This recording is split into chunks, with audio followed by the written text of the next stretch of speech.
Good morning, everyone. We are about to start. Kindly have seated. My name is Sadia Hussein, the founder and CEO of Brighter Society Initiative. I want to welcome you all for this event. Thank you so much for honoring my invitation. Here with me, I have two children who are also alongside our chief guests. They will also be guest speakers. So why do we have these children? Maybe they can speak for themselves. Every day we always speak for children. So today we have them in the room. Let them speak for themselves. Welcome, Brian. Hello, everybody. Good morning, everyone. My name is Brian King. I am a child rights advocate as well as a trained journalist. I'm here to represent the children today as we launch a new chapter. So as we get into something more interesting, I'll be here and I'll be among the chief guests. I can't wait to engage with you guys. Thank you.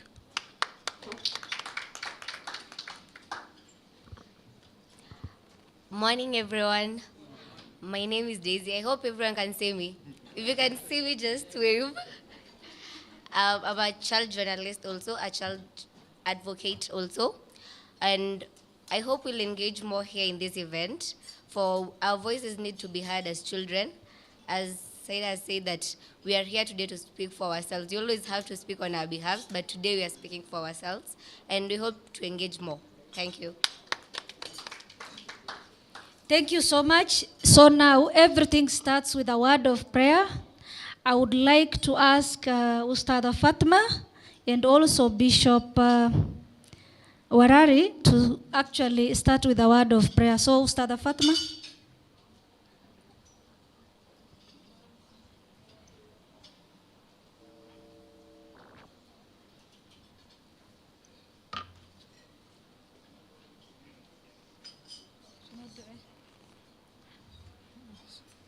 أعوذ بالله من الشيطان الرجيم بسم الله الرحمن الرحيم الحمد لله رب العالمين الرحمن الرحيم مالك يوم الدين إياك نعبد وإياك نستعين اهدنا الصراط المستقيم صراط الذين أنعمت عليهم غير المغضوب عليهم ولا الضالين آمين يا رب العالمين.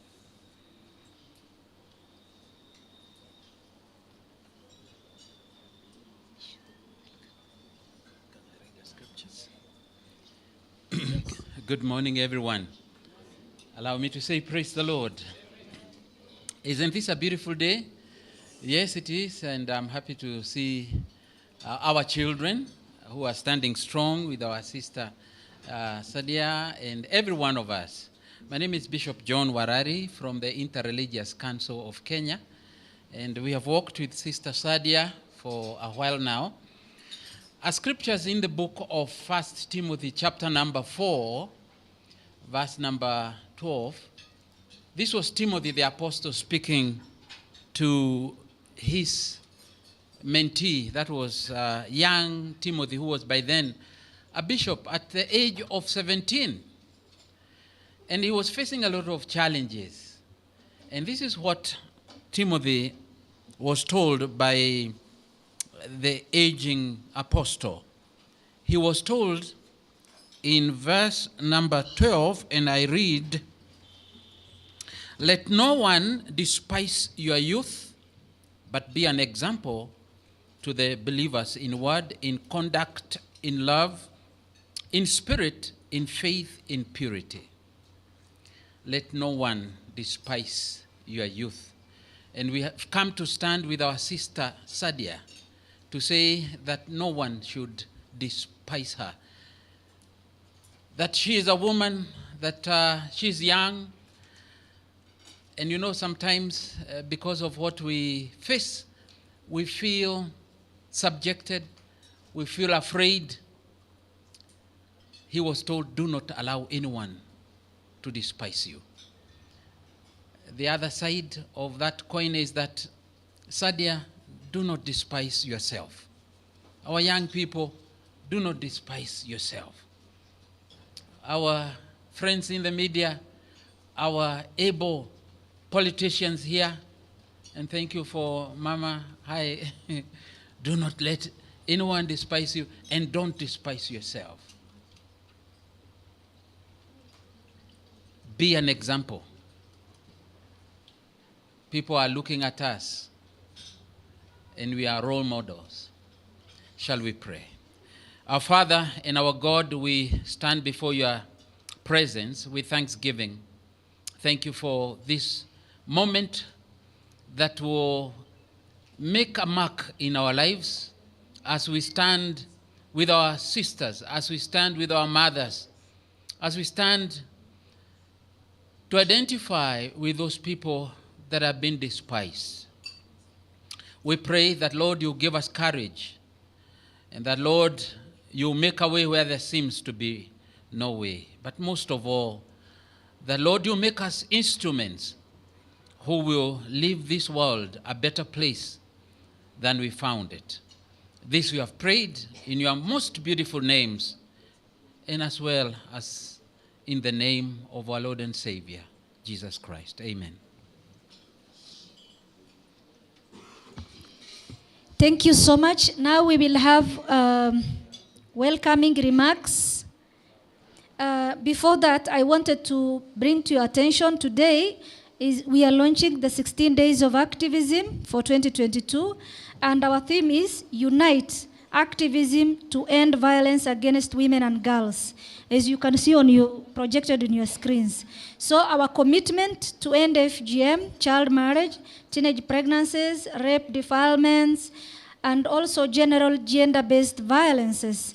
We are here to make a commitment. So every minute you are seated here, know that you are making a commitment to save a girl to be free from gender-based violence. Thank you so much once again. Let's have our welcoming remarks.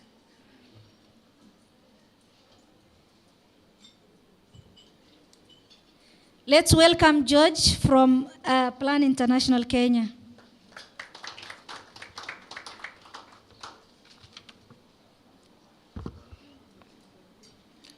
Excellencies, members of Parliament, the members of the clergy,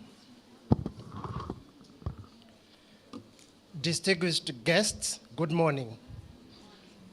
I want to take this opportunity to welcome you all to this launch, which is happening against the backdrop of what we know is happening in our country and the greater Horn of Africa. As some of you might know, drought is happening, and some of the key coping mechanisms are having, and they are drawing us back, the gains that we have had against the FGM, where households are marrying off their girls, where households, girls are getting taken through FGM as early as before they are 10 years so that they can be married off. So as we sit here, distinguished guests, I'm looking forward to, as we launch these 16 days of activism, I hope we can get to a point where we'll start discussing and have some actions. So I want to thank World Vision, BSI, and all others who have Plan International, who have put this day together. And I'm looking forward to moving from discussions to having action, because as we speak, even though in Nairobi you can see it is raining, if you go out there, if you go towards the counties in the north, the arid and semi-arid counties, the rains are not as much as you see here in Nairobi. And the situation is getting worse. So I want to welcome you all, and I'm looking forward to the deliberations of the day. Let's put our hearts together so that we will welcome our guests. Sadia, over to you. Asanteni.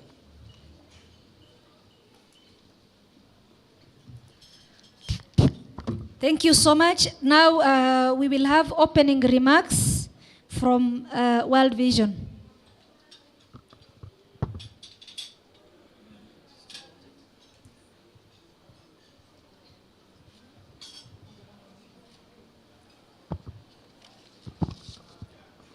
Thank you, Sadia. Good morning.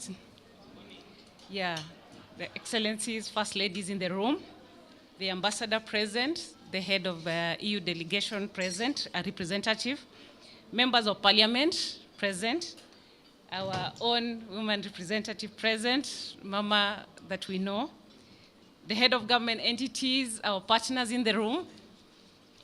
Actually, I'm so glad and delighted that we are gathered here this morning. It's a special opportunity if you looked at it, irrespective of where you're coming from. We welcome you today for the launch of the 16 Days of Activism, as has been spoken about by Sadia and my colleague. And this is about a campaign to end gender-based violence. And more so, when you look at not leaving men behind. The 16 Days of Activism that starts tomorrow, 25th, which we know it as an International Day of Elimination of Violence Against Women, and shall run to 10th December, a day that we know as a Human Rights Day, under the theme Unite, Activism to End Violence Against Women and Girls. And I think it's pertinent that even as we're seated in this room, when you talk about women and girls, we also need to be cognizant of the fact that our men and our boys also need prevention, also need support. I think it would be in order, as leaders seated in this room, that we need to ensure that we put our efforts together to ensure that all the Kenyans within our borders are actually supported. And as I speak, statistics do not lie. For many of us that have been seeing, both in the media, and nearly half of females below 18 normally encounter some form of violence before the age of 18. It could be physical for many of us. It could be emotional, and emotional is quite traumatizing. But it is important that we take note of those statistics and not just sit back and act. As I also welcome you on behalf of the partners that have made this day a success, that is Plan, BSI, and World Vision, we actually wish to challenge each and everyone in the room to take on a bold commitment. I think today is really about commitment in whatever form that you can do in the space that has been provided for you in your position, to ensure that together we can end violence against women. Because violence is irrespective of class, social status, wherever you come from. And it happens even in our own homes.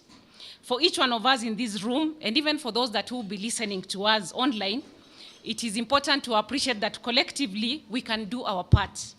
The goal of ending violence, if we did it, would actually be a history in this nation. It is my prayer that we can actually do that. I challenge all of us Kenyans, and more so the disadvantaged women, girls, and even men and boys out here are actually waiting for us to act.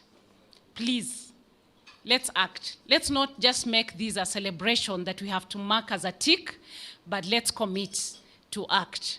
And that's my prayer for each one of us as we start. Thank you.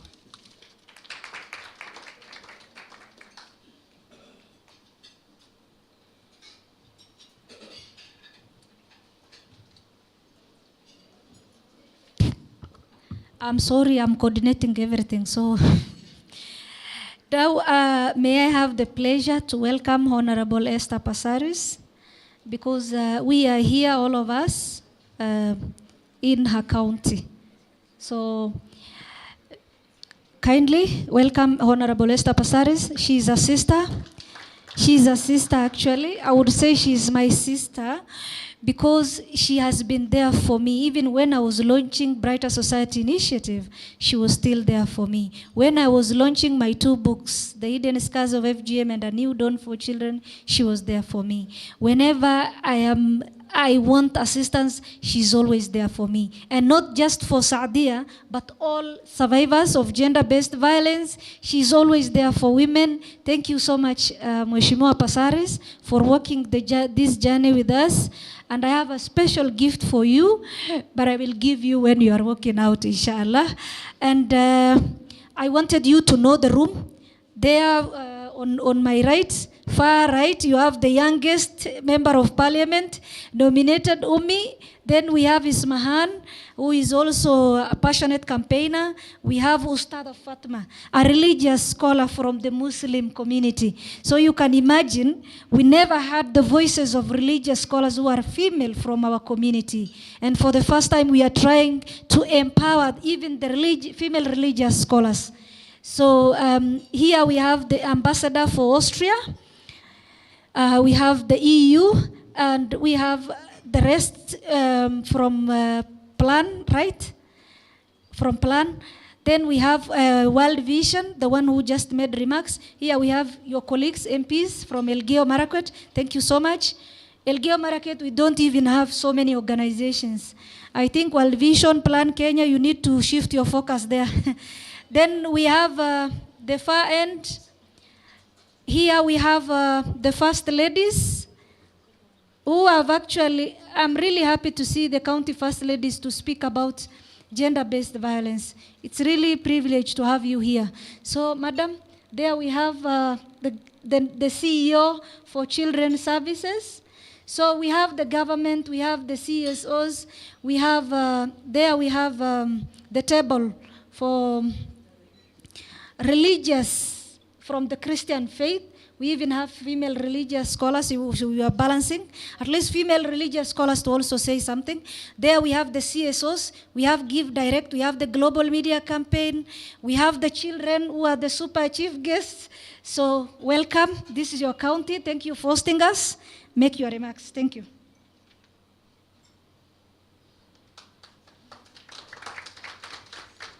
Honestly, let's give Sadia a really warm clap. You know, Sadia, I don't know if you've got a state commendation yet. Have you? Not yet. Sadia should be on the top of that list.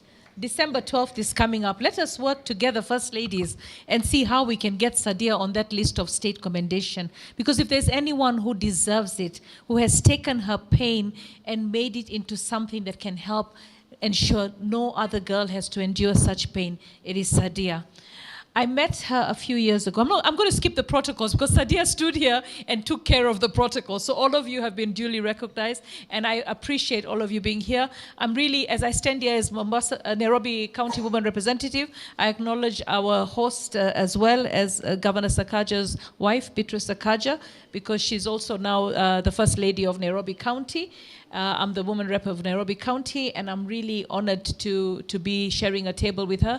All the excellencies that are here, the CSOs, the students, my fellow members of parliament, the religious leaders, the Fourth Estate.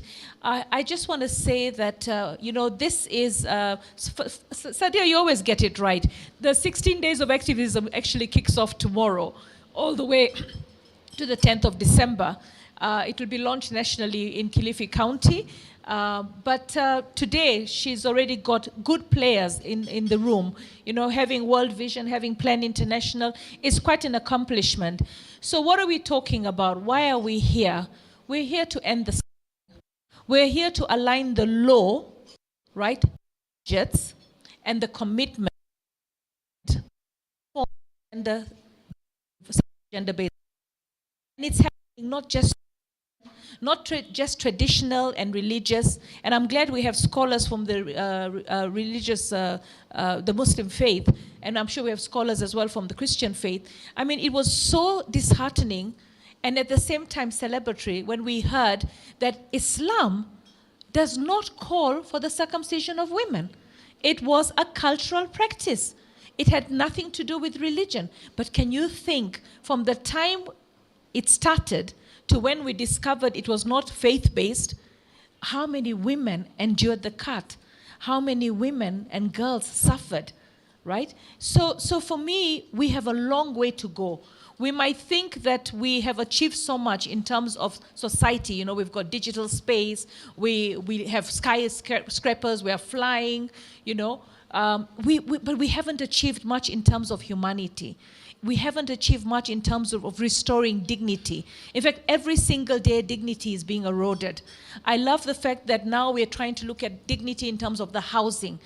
I particularly went and said I want to join the Housing Committee and the Lands Committee because I realized that if we also want to end sexual gender-based violence, we've got to stop the kind of housing that we're offering to the majority of our citizens. I mean, a cubicle house that houses a father, a mother, or a lover, a mother, and children, it's so small, right? 3 meters by 2 meters. And then in that room, you've got the father and the mother, or the husband and the wife, or the boyfriend and the girlfriend, and then you've got the children next door. The mother goes out, the men start stepping on the children. Do you know, as women, we have to remember that our men are men, right? And you know, we have to try and find a way to protect our young girls. You know, you think that maybe it will take a sick man to see his daughter's breast and to be tempted sexually. But we know that we have sick men living amongst us. And then if you're a woman in a house, then you make sure that you clothe your daughter properly. Not that she's having a shower or a bath in a bucket in the room and the father's right there and she's growing into this little woman. And then one day the father comes home drunk. You know, there's a man who said, oh, I didn't do it because I wanted to, I was drunk. I said, let me tell you, alcohol does not make you do bad things. You already had that thought. You're using alcohol as an excuse. You can't tell me it's because you drank that you decided to defile your child. You already had that thought. An alcoholic is not going to just wake up and decide to defile. Fine, it could be a trigger to make you have the confidence to do the wrong thing, right? But you are already having a problem in your mind, right? And then what is causing this problem in your mind? Our housing conditions are not conducive to keep the girl child safe. Because you cannot have the girl child, even child not safe even from her own brother, because what will happen is at night when you think they're sleeping, can you remember all the conversations of our parents that we heard that we were not supposed to hear? We were supposed to be deaf, but our parents were talking and we were listening, right? So can you imagine this young girl and boy at night, the parents are thinking they're sleeping as they're doing it, and then once the parents have left, the boy tells his sister, say, do we do what daddy and mommy were doing last night? And that's what's happening. During the pandemic, we saw girls impregnated by their own brothers because they were left at home and they had the experiment. So let us try, and this is where I love my he for she's that are here.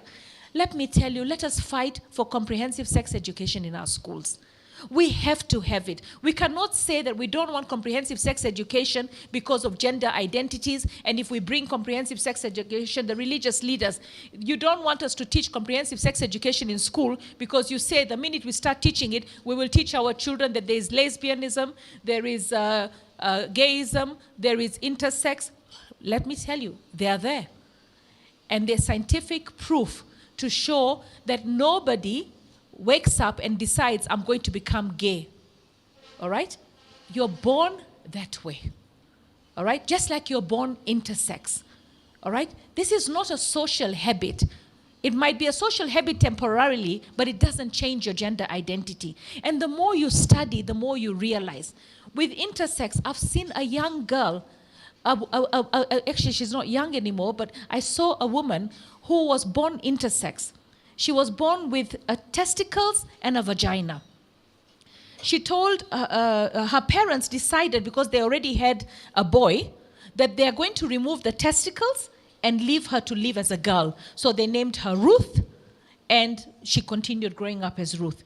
But as Ruth grew up, right, she realized that I'm not a girl. I'm a boy. I'm attracted to girls.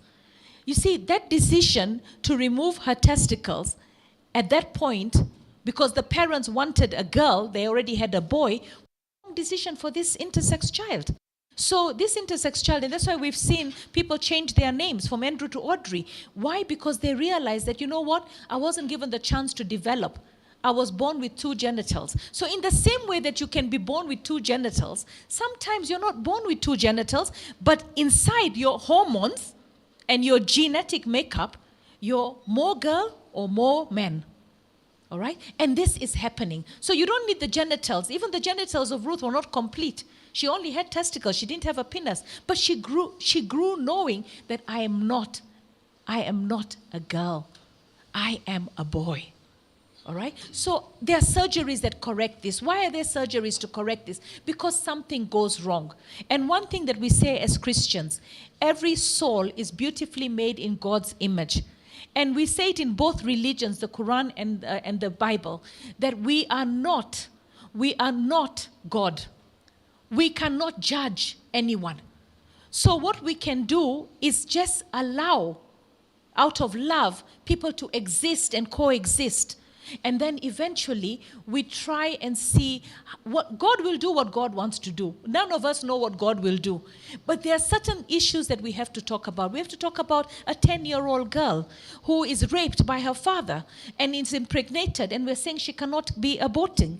She cannot abort. Today in the UK, to have an abortion, all you have to do is call a helpline, and you talk to a counselor, and then they send you 2 pills, so long as you're under 10 weeks, right? 2 pills that you'll abort at home. You won't even have to go to a clinic.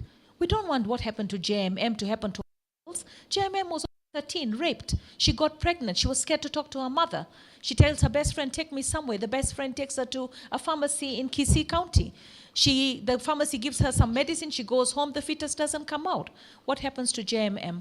She ends up getting infection, getting sick. She rushes back to the same pharmacy and says, I'm feeling sick, I'm bleeding, I'm not able to sleep, I've got a fever. He puts a wire up her vagina, does a few shakes here and there, sends her back home.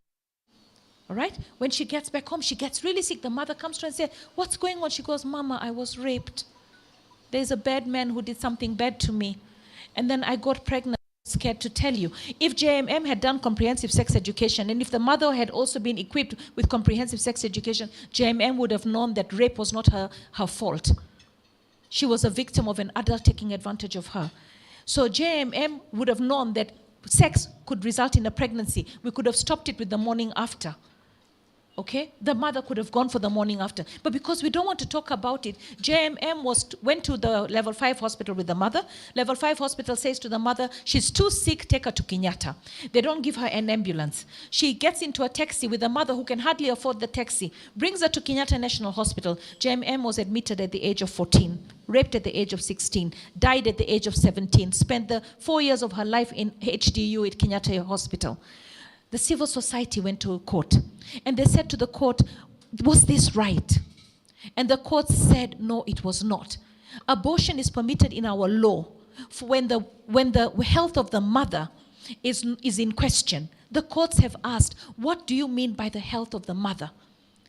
It's the overall wealth, her emotional health, her mental health, her economic health, and her social health. How will this girl grow up in society when everyone will know that she was raped and having the child of her father? How will this girl grow up in society when she's 10 years old and she can never finish school?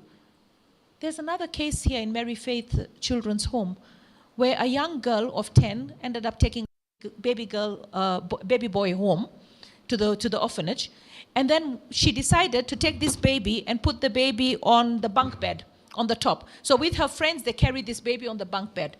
Then when they heard some excitement outside, they all left, and they left the baby on the top. The baby crawled, fell head down. The baby died. All this could have been avoided if we only stopped this little girl who was 10 years old from having a child. And you know what? God is a God of love. God did not want a man to rape a girl and a girl to have a child, or a woman to have a child out of rape. There's a woman who's mature like us. She got pregnant. She's in her 40s. She has 4 children. She can hardly afford to look after her 4 children. So she went to procure an abortion. She got caught. Every 2-3 months, she's in the magistrate's court trying to defend herself. Okay? Locked up for about 6 months before she could be released so that she could look after the 4 children. These are all sexual gender-based violence, because sexual gender-based violence does not have to be physical. It can also be emotional. It can also be emotional. We're doing so much wrong to each other. And we're doing all this wrong pretending we are God. I have not received a memo from God telling me that a 10-year-old girl who's been raped by her father having an abortion, it is wrong. We made the law. There are countries like Rome, Italy, the Vatican, where abortion is permitted. We also have countries like Greece, where the Orthodox Church is, where abortion is permitted. So, I know the religious faith will say, no, we have masla, where a girl is told to marry her rapist. Because the rapist raped her, the family doesn't want the shame. So what do? They call the rapist and tell the rapist, you have to marry the girl so we don't bring shame to this girl. Can you imagine being made to marry your rapist? You're going to have a life of rape from January to December. That is not right. We'd better remove that fetus and let this girl get counseling and continue with her life knowing she did nothing wrong. We have the little young paralyzed girl who came from, I can't remember where, but she was running away from her rapist and he went and he knifed her at the back. And she's paralyzed neck down. She stayed in spinal injury hospital for almost a year, right? Without even her parents coming to see her because they couldn't afford. In the end, I actually brought the parents here, all right? She's a beautiful girl. Her life was messed because of somebody trying to rape her. So we have a lot of work to do. The reason why we have 16 days is because 16 days we have to reflect and ask ourselves, what are we doing? We're bringing the child's bill the sexual reproductive health rights bill. They keep calling it the abortion bill. They keep trying to stop it. We need men to stand up and say, enough is enough. If we can make the decision to permit abortion when the well-being of the mother is in question, let us permit it when a woman's well-being is also in question, when a child's well-being is also in question. Let us allow guidelines to be issued. Let us end this patriarchal way of looking at our girls and our women. Women, we have to forget playing God. You're Muslim, I'm Christian, right? I know we have thou shalt not kill, but let me tell you, that little boy died. That little girl, the JMM died. So how are we preventing death?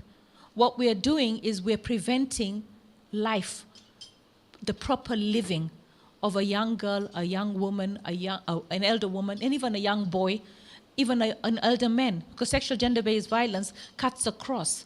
So for me, the reason I came, even though I know I have to be in Mavoko and I have a committee meeting, is because you're in my county and because I'm passionate about making sure we find lasting solutions.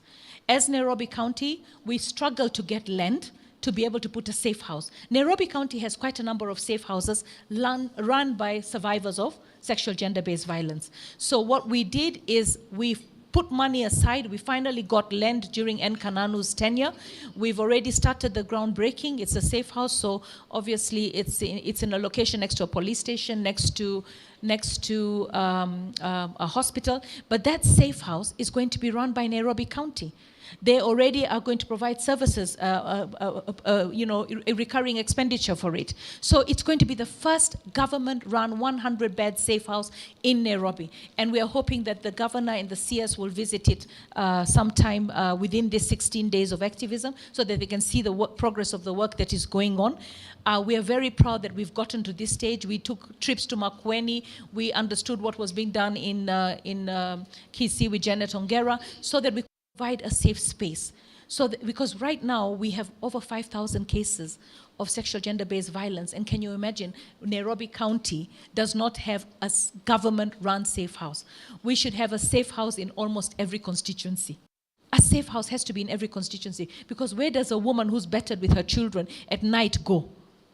And the social workers should know where it is, and they will know where it is. Right? There should be ample security, which we've provided for, so that nobody can attack the person who has been violated. So all I'm saying is, everybody that is here, your excellencies that are here, we're really grateful for the work that you do, the money that you put behind us, the time that you give us. We don't take that for granted. First ladies, make sexual gender-based violence, safe houses. I mean, we've got a lot of needs. We even need orphanages. Orphanages are because we don't have family planning. We're telling people to have children. So we have so many orphanages. I can take you to an orphanage run by Muslims, right, in Isli, and 2 other constituencies in Nairobi. And can I tell you, those are all Muslim children that have been born and are not wanted. A child needs to have a home that is wanted and loved. So here are even a lot of Muslim girls having children and then sending them to the home. So this child will forever have a situation where she's asking, why was I sent to a home? Why didn't my mama and papa leave me? And all we needed to do was to understand that that woman didn't want, or that girl didn't want that child.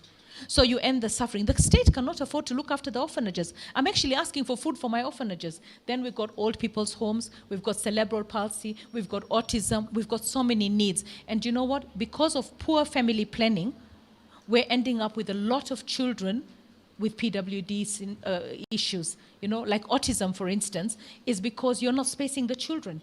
So they did a study in Egypt and they found that when you don't space the children, the chances of having a child with autistic child are very, very high. Okay, so that was a study in Egypt. We might find the same here. So all I'm saying is that we cannot wear blinders. We cannot play God. Let God be God and let God do what he has to do. If for any reason I'm making the wrong decision right now by supporting the LGBTQI or supporting pro-choice or supporting abortion for children and rape victims, children who are defiled and rape victims, then when I meet God, we will have a conversation. But until then, I want to live. I want to live knowing that I'm showing love for survivors of sexual gender-based violence. If we showed love for FGM as women, because there were women who took their children to FGM, a mother's taking the daughter for FGM because she's convinced it's the right thing. So if we know that pain and love do not go together, right? If we know that hate and love do not go together, if we know crime is not love, then we have to start from that point. And we all say God is love. So if God is love, let us have love in our hearts for survivors of sexual gender-based violence and hear what they want us to do, not tell them what we think is right for them, because they already know what they wanted done so that they didn't have to endure the pain that they went through. So if we listen more than talk, be able to understand what we need to do as leaders. So our work is cut out in Parliament. It's not about our opinions, right? And when we don't have family planning, and God was a family planner, by the way, between day 14 of your period all the way to 1 week, you can't get pregnant. But then the thing is, the men in Africa don't understand that. There's a time in the period to have sex, right? So it's 365, and then the woman gets pregnant almost every year. And you know, I was told that men can a woman can only carry one child in 9 months. Apparently a man can make God knows how many children in 9 months. Okay, so that's why we have all these single mothers, because you guys are on a rampage making women pregnant, and we're ending up with single mothers. So this is the best way to start 16 days of activism. Sadia, I absolutely love you. I absolutely respect everything you do. Gaps in the law, we are there to help you. All the legislators that are here. Budgets, we're there to push for the budgets. Right? And 16 days of activism, wherever you are, let's advocate for more support and more love for sexual gender-based violence. First ladies, thank you. You being here is like your county is represented. And as I said, it's something that we all have to unite to do. No one can do it alone. And that's why every time Saudia or anyone who's doing something on gender-based violence calls me, I am there. I'm so sorry I have to rush to the committee meeting, but I have my person here, Lazarus, who will stay and take notes and then give me feedback by the evening on exactly what I need, what are the decisions that you've made and where we need to collaborate and work together. Thank you all and God bless you.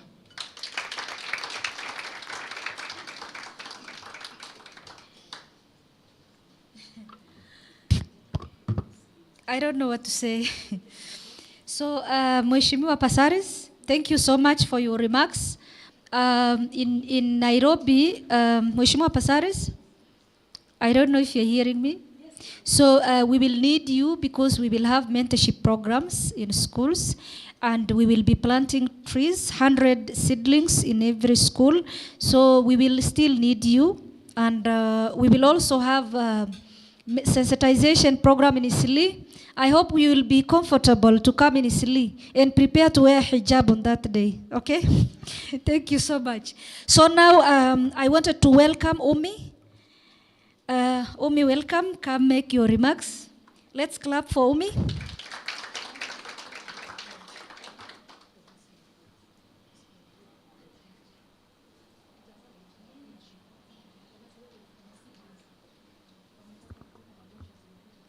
Assalamu alaikum, everyone. My name is Khair Harun. I currently serve as a member of parliament representing the youth in the 13th National Assembly. I have worked with Saadia for quite some time now, and we also come from neighboring counties. I come from Garissa County. And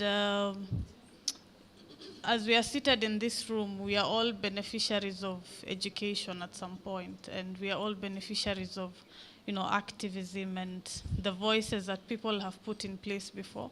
So when I see the 16 days of activism happen, there's so much that we have fought for, and there's so much that we are yet to achieve, because even in this situation, girls and women are still marginalized. So with the actors in the room, the right stakeholders in the room, it's time that we come together and review the status of women in our country.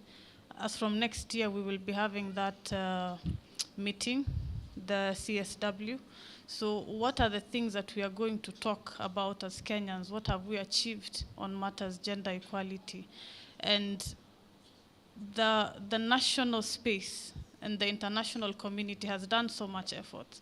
Now we have to trickle it down to the grassroots. And I'm very happy when I see the First Ladies here, because those are the first point of partnership that we'll have. The alternative dispute resolution is a big challenge that we have still. As at now, in Garissa, we are still pushing for about 3 cases. I'm going to Garissa tomorrow to check on a few cases on rape and sodomy. Those are things that are very rampant still in our communities, and it's quite sad. So at the county level, the legislations that should happen and the partnership we should have with the MCAs include, coming up with bills in the House through the agenda committees regarding the situations when such happen, so that it's not a few elders sitting at a table and deciding this young girl was raped, can we offer a few camels? We are beyond that point, because the legislation in the National Assembly, the laws are there, the Constitution is our guidance, but at the grassroots level, and we have the structures through devolution, that is where we should put our concerted efforts. So I would want to congratulate you for the continuous efforts. I was a bit disappointed when you did not make it, because you had a very serious battle, and having such a voice would have been an extra powerhouse in the House. But regardless, I'm happy you also work with the woman rep in your area. It would be good that, as a grassroots activist, you've done so much, you've mentored young girls, and you've also been there for, other activists. I remember I invited you to attend one of the launches of our activities in Nairobi, and you were there to show up. So continue doing these efforts. For me, as a young person representing the youth in the House, I'm available all the time. I am quite very reserved, but I'm a powerhouse, and I'm here to and I'm here to say that I will be able to offer the leadership and guidance and the support whenever needed. I've supported education programs in Garissa County. I have about 18 girls that I've sent to school, some of them who are almost victims of early marriage and FGM. And even now with my current capacity, I will continue to do that. So as partners, as stakeholders, it's always a good time when we see you in the room like this. World Vision and Plan International, the EU are one of the biggest stakeholders from the areas where such efforts are needed. And especially the EU, because I was in the Miss President show, which the EU funded, and I came in as a runner-up in 2019, which catapulted me into politics. So such programs, even when we see them on the gazettes and converging in rooms, we think they don't have much impact. But when you look back, they do have an impact, because I was mentored very much. And even the young women who have just done the season 2 of Miss President are also out there doing incredible things. So such efforts help so much. So it's important we come together and review how far we have gone, so that in the next phase of this, because this is the last cusp of the SDGs, we are able to say this is what we have achieved in SDG 5, inshallah. Thank you so much.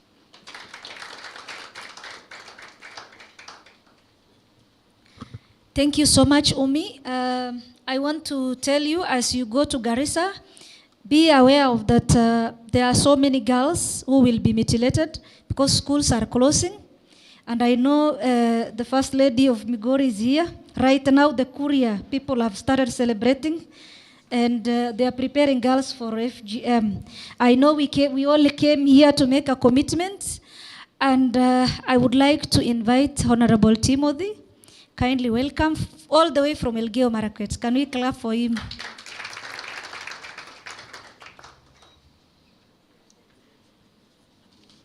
Your Excellencies here present, fellow members of parliament who are here, the CEOs of various organizations, the clergy, good afternoon. It's morning, good morning. My name is Timothy Kipchumba Toroitich. I'm the member of parliament, Marakwet West. I'm glad to join you and honored to join you in the launch of 16 days of activism. I've seen the theme here today is activism to end all forms of gender violence against women and girls. I come from a constituency that still practices some element of gender violence against women and girls. And the area that practices most is FGM. I come from a constituency that still practices FGM. Number two, the issue of child marriages. There's still an element of child marriages in my constituency. The other issue is teenage pregnancy. There is a lot of teenage pregnancy within Marakwet West. Defilement, and of course, other areas of gender violence. I'm a lawyer. I've practiced law for 10 years, and I've appeared in courts to prosecute and at the same time defend matters to do with issues of gender violence. And one of the problems that I'd wish that you look at closely is one, in Elgeyo Marakwet County, we have very few organizations. And we want to thank World Vision, because World Vision has been of great and significant importance to our community.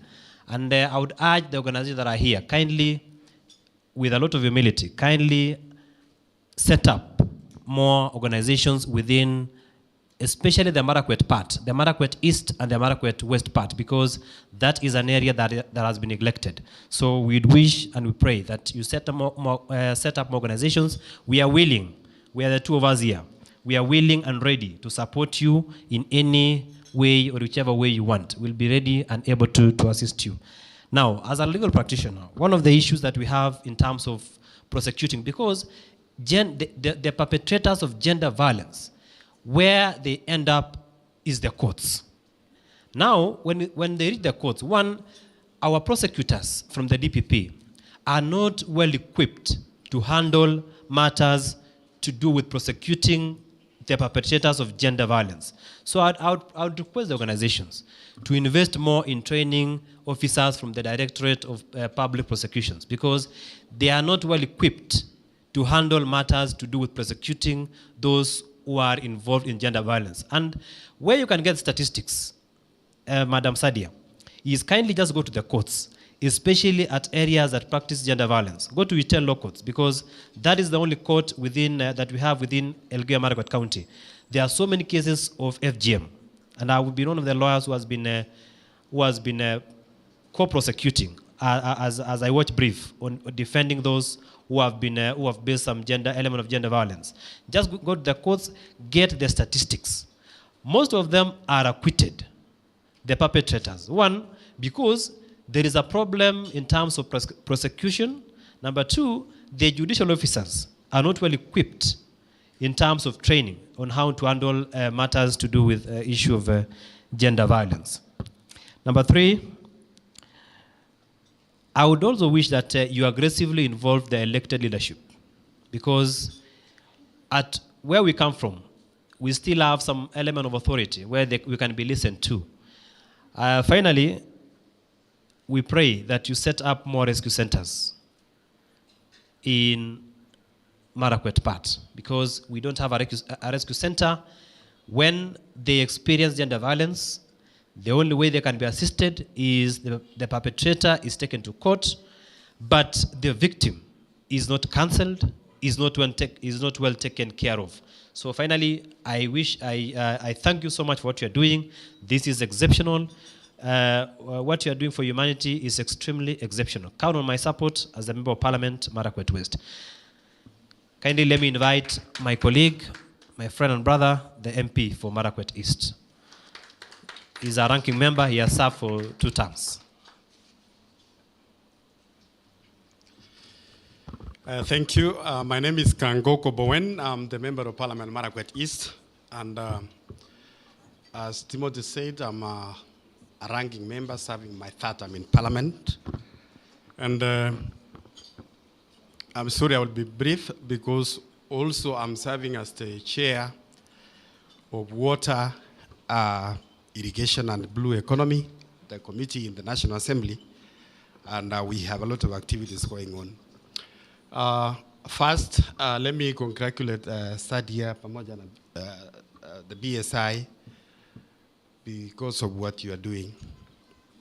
I've never been into such a forum where we are discussing a serious issues to do with the girls and the violence against women in the society. So it's my first invitation, and I want to thank you, Sadia, and I want also to promise you that we will work together in this journey. Like Timothy said, we come from Elgeyo Marakwet County, specifically the Kerio Valley region, where we have a serious violence against women and girls. You know, Kerio Valley is known for cattle rustling, and you know, the cattle rustling happens when these communities are fighting because of animals, and this animal basically is used as a dowry to marry these young girls. And in the process, even when they are fighting to get those animals, when they get young girls, they are normally driven away together with the animals because they are potential wives. So what I want to say is that my colleague Esther Basari spoke very well, and I want to affirm my commitment that as a member of parliament, we are committed to make the necessary laws to make sure that our women and our girls are protected in the society. I also want to encourage all of you, the stakeholders in the House, Your Excellencies, the ambassadors who are here, the sponsors, supporters, the first ladies who are here, together with the media, that let's move this conversation from this boardroom here and we take it to the crown where these real vices are happening. The violence against women are actually perpetrated by other women in many societies. Those who are practicing the FGM, you rarely find a man circumcising a woman. There are women who are circumcising women. So if we have to win this war, we need to take this conversation from these boardrooms, we take it to those villages, where when we are seated like this, we have the circumciser, or the woman who is doing the circumcision seated there. We have those who underwent the cut, they are seated there. We have also the men here, so that we have this conversation as wholesome. Number two, I would wish also that as we move forward, we have seen many of these advocates for this FGM and violence against women are women. Majority of them are women, even when you see in the House. We want to see men coming out also strongly, fighting this FGM, early marriages, and this violence against women. Can we also, men in activism, to fight this violence against our women and girls, so that we move together as a team? After all, it's the men who are out there to marry these young women. They are the men who are also out there to say, no, I don't want to marry, I'm not ready to marry an uncircumcised lady. So if we have many men also in this fight, I think we are going to win. I want to also ask our first ladies who are in the House led by Mrs. Sakaja, that we have seen even our First Lady, Margaret Kenyatta, in the last regime. She did very well she had something called a zero what? Beyond Zero campaign. So, and she took it very strongly. We want all our first ladies of the 47 counties, if they can pick something on this field of either FGM, early marriages, violence against women, all in our counties. If all of you can take something, because I know there is a budgetary allocation in your offices, I'm sure we will make a step also in fighting this violence. Here, I want to also appreciate the World Vision. The World Vision, they have been in Elgeyo Marakwet for quite some time. As I stand here, I am a product of a World Vision. World Vision actually supported me throughout my primary school, buying me school uniform, all the way up to secondary level. At the secondary level, I was supported by the Catholic missionaries, and they took me all the way to my university. And I am a member of parliament today, courtesy of the World Vision and the Catholic missionaries. So I would want to encourage you again that you expound your boundaries so that we get more of our girls supported by your initiatives. So otherwise, I don't want to say much. I want to thank you very much, Sadia, together with the Plan International. And like I said again, you have our support as members of parliament. We represent these people, both those who are practicing the FGM, the early marriages. We represent them. And in a way, they can listen to us. If we can go around the constituencies together with all of us in this house, I'm sure we'll make a progress. I am very encouraged to see, especially the Muslim girls in the house, because this is also a place where it's been practiced in silence.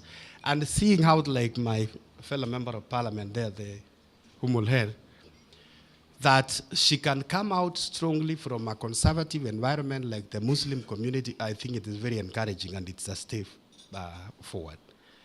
All of us, we are going to team together, our clergies who are here. We would also wish Sadia going forward, you also bring the sheikhs to be part of this team so that all of us, no one is left behind, to make sure that going forward, we end this violence against women, the FGM, and the early marriages. With those many remarks, thank you very much and wish you well.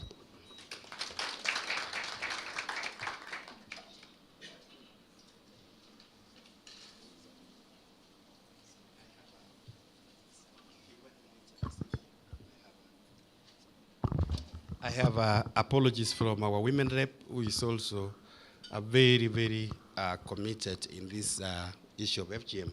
She's in Southern Sudan for the parliamentary sports, and she sent me apologies. Thank you. Thank you so much for the commitment. Once again, we would need you. And World Vision Plan, I hope you have taken notes, and all the other actors who are here, you have taken notes that we really need. We have the support of our lawmakers. We always blamed them that they never give us, they never spare their time. Today they have spared their busy schedules and they're here with us. And again, more so to the First Ladies, thank you so much for coming up, and we expect commitments from you as well. So now I want to invite the CEO for the National Council for Children's Services. We are talking about children. Wale watoto wako wapi? Daisy, here is your boss. Let's clap for him as he comes. Thank you so much for coming. Thank you, Honorable Sadia. Our children guests, Daisy and her colleague. Our legislators were around. The first ladies around, ambassadors, state and non-state actors around, members of the Fourth Estate, and all protocols observed. I feel actually privileged to be part of this important event of today. Much has been said regarding the day, and indeed, it's a reality that gender-based violence is in our midst still. Although a lot of efforts has been done, and we acknowledge and appreciate the efforts of those actors, but there is still much for us to be done. In the statements said here, especially by our legislators, there was some mention of some of the issues. Hombasaris mentioned the issue of intersex. Indeed, that's a category that has to be considered. Honorable Kipchumba mentioned the issue of child rescue centers. And there are many other things which have been mentioned. For me, I see these 15 days of activism this time has coincided with a lot of opportunities. For one, we're in the Justice Service Week, Judiciary Service Week, month and week for the month of November. We have launched it, I think, on 4th of November. And just next week also, we are having our justice system. But above all, this event for this year coincides with the time when we have opportunities in the New Children Act. I refer to the statements of some of our honorable members because most of those issues are mentioned even in this Children Act. A good example is the issue of the intersex children. These are a category who have never been mentioned in the past. But with our Children Act now, they are recognized and their rights have to be furthered. Further, on the establishment of child rescue centers, as Honorable Kipchumba said, the Act in Section 63 provides for the establishment of child rescue centers in all the counties and even at other units. However, it needs our support and we need to push it to ensure that it is done. Further, another opportunity for vulnerable children knows not only those of early marriage and sexual abuse and the like, is the creation of the Act in Section 12 on the right of every child for social security, and particularly the establishment of a child welfare fund, which is something actually very instrumental for our children if we can get it. I wish to request our honorable members, the Act is already in place, but much has to be done in order to support its implementation. We need their support. We appreciate also that they are part of us for this day. We honor your presence, and we see also the conviction in you already, and we count on you. Asanteni sana hon Umi, hon Kipchumba, hon Bowen, to be part of us for this day. And for all of us and for myself, I wish to request that we all join hands together to ensure that we implement the Children Act for our children. It has just been accented on the 26th of June, and it just came into force thereafter. It is new, but it is something we have long waited for. And I'm sure, not only in the efforts of reducing on gender-based violences, but in the general protection of our children and the welfare and the health of our community and the generations to come, this Act will contribute and aid us a lot. Much has been said, and I don't wish to repeat what has been said. Thank you very much once again, Madam Sadia, for the good efforts you are doing. And we stay together and we join hands, and surely we will be succeeding in our efforts. Asante.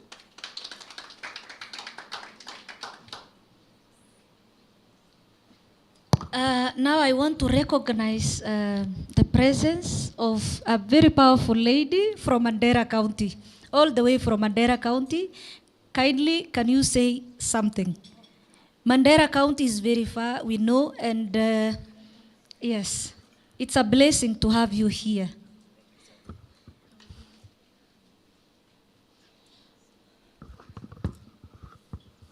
Good morning. I think we're just short of 2 minutes to afternoon.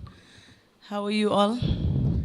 My name is Umu Kasim Umul Khair. I share a name with the young legislator Umi. I'm the women MP for Mandera County. I was twice nominated in the County Assembly of Mandera. In the first assembly, I served with my colleague from Tana River. I was just told to come and speak. I don't know what to speak about. Which topic should I take? I think we are in... Oh, great. That is something that is very close to my heart. So we'll just say GBV in general. Now that we're also approaching the 16 days of activism, I think this was timely. I was the chair lady of Gender and Social Services in the County Assembly of Mandera, the committee in the County Assembly of Mandera. We did a lot of things, issues around GBV. We had a technical working group of different stakeholders, both government, CSOs, and faith-based organizations. There was a model bill we did that was the same for all counties. The only difference ours had was issues to do with the mediation. You know, unfortunately, we try to cover up issues of femicide, issues of rape, defilement.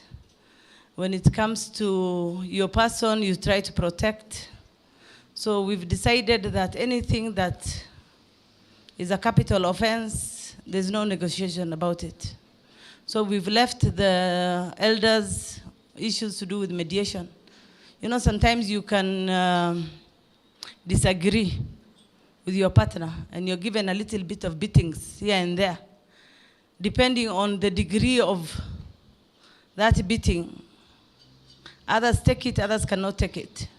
If it is something that is reconcilable, then we leave that to the elders.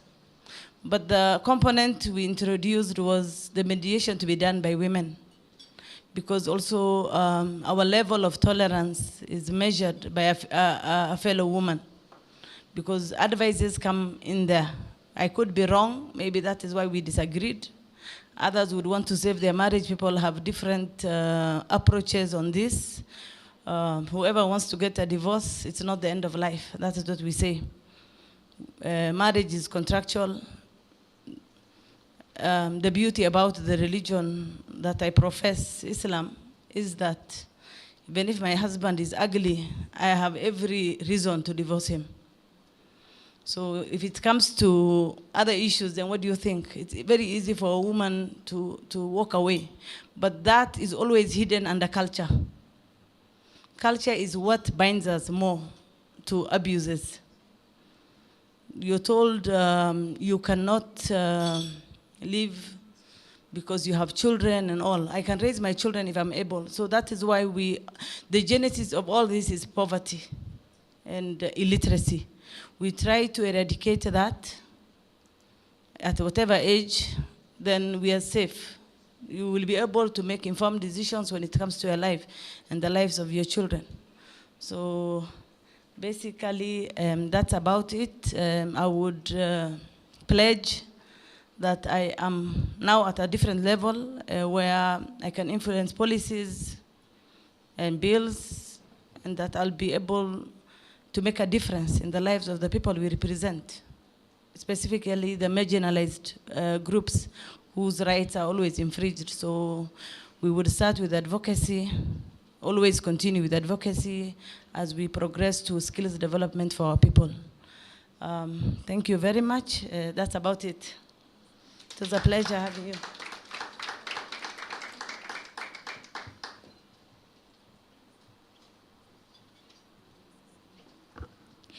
And we started late, and because of time, you will allow me to cut some of the speakers. So now, this is what we are going to do.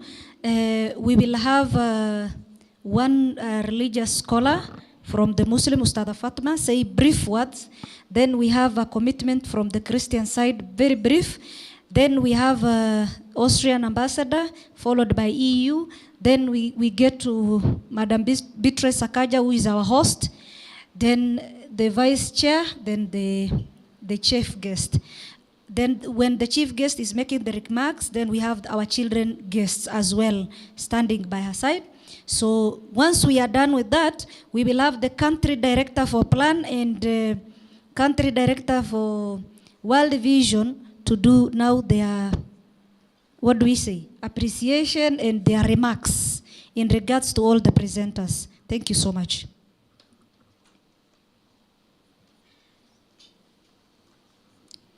Bismillahirrahmanirrahim.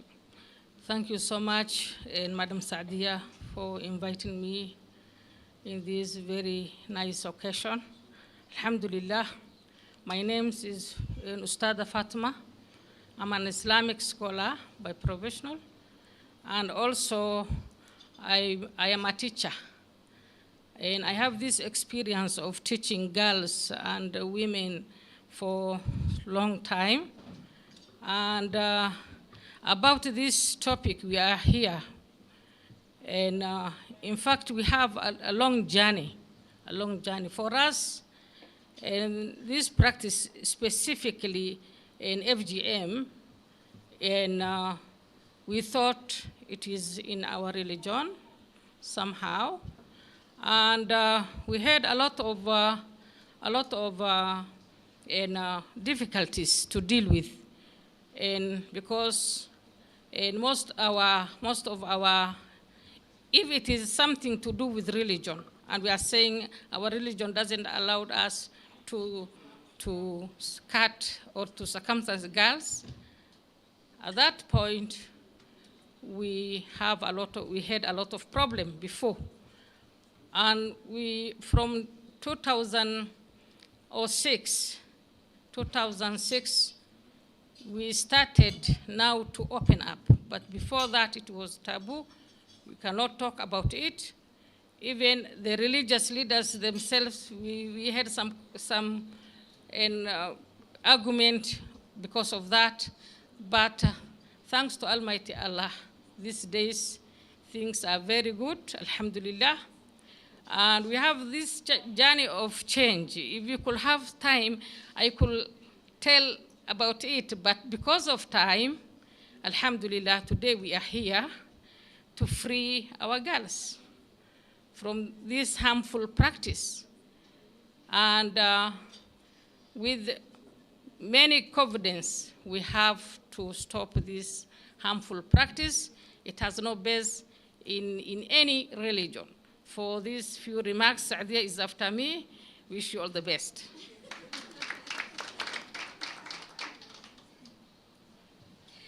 Thank you so much. I hope you had that privilege to hear a female religious scholar from the Muslim community speak. Thank you so much, Ustada Fatma, for honoring the invitation. I want to urge all our guests, kindly be seated, because we really need to hear from the First Ladies. These are the main people, and we really need to hear what they're saying. When you make your speech, don't go away. Just remain seated so that at least we finish together. So, as I said, from the Christian side,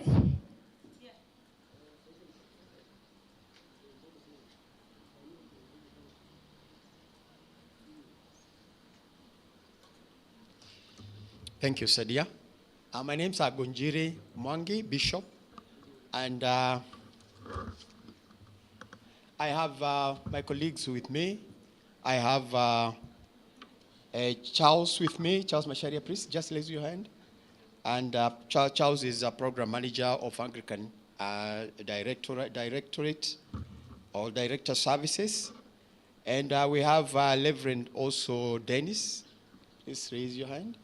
Dennis is a personal chaplain of the Archbishop of the ACK, that is Ole Sampit. And then we have our lady, Esther, Apostle Esther. Please raise your hand, Esther Kamau. Those are we have our bishop who has been with us, but he has already left. Warari, who has gone to, because of another commitment that he had.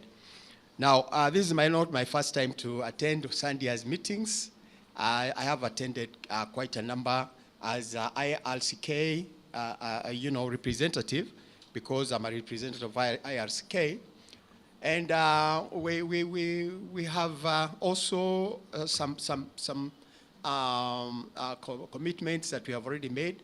And we, like church, there are two things that I want just to mention about church.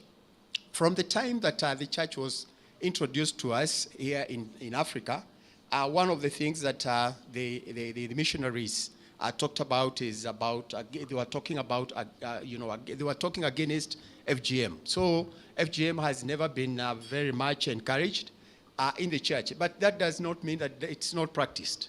It was not just encouraged by the church, but it was really, practiced because of the culture. Because most of the cultures, as we are aware, they really put that a lot of effort, emphasis in the female circumcision.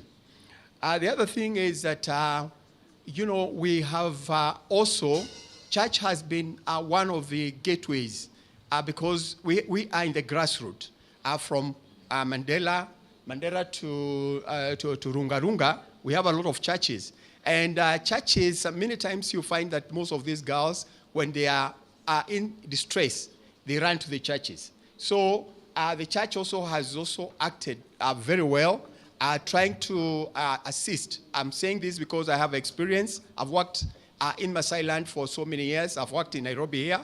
And like our representative, our women representative was saying, there is one time that we realized that especially the people who lived in our slums here, they have issues with the children, because the children could not be able to grow very well in one room, which was 8 by 8 or 10 by 10.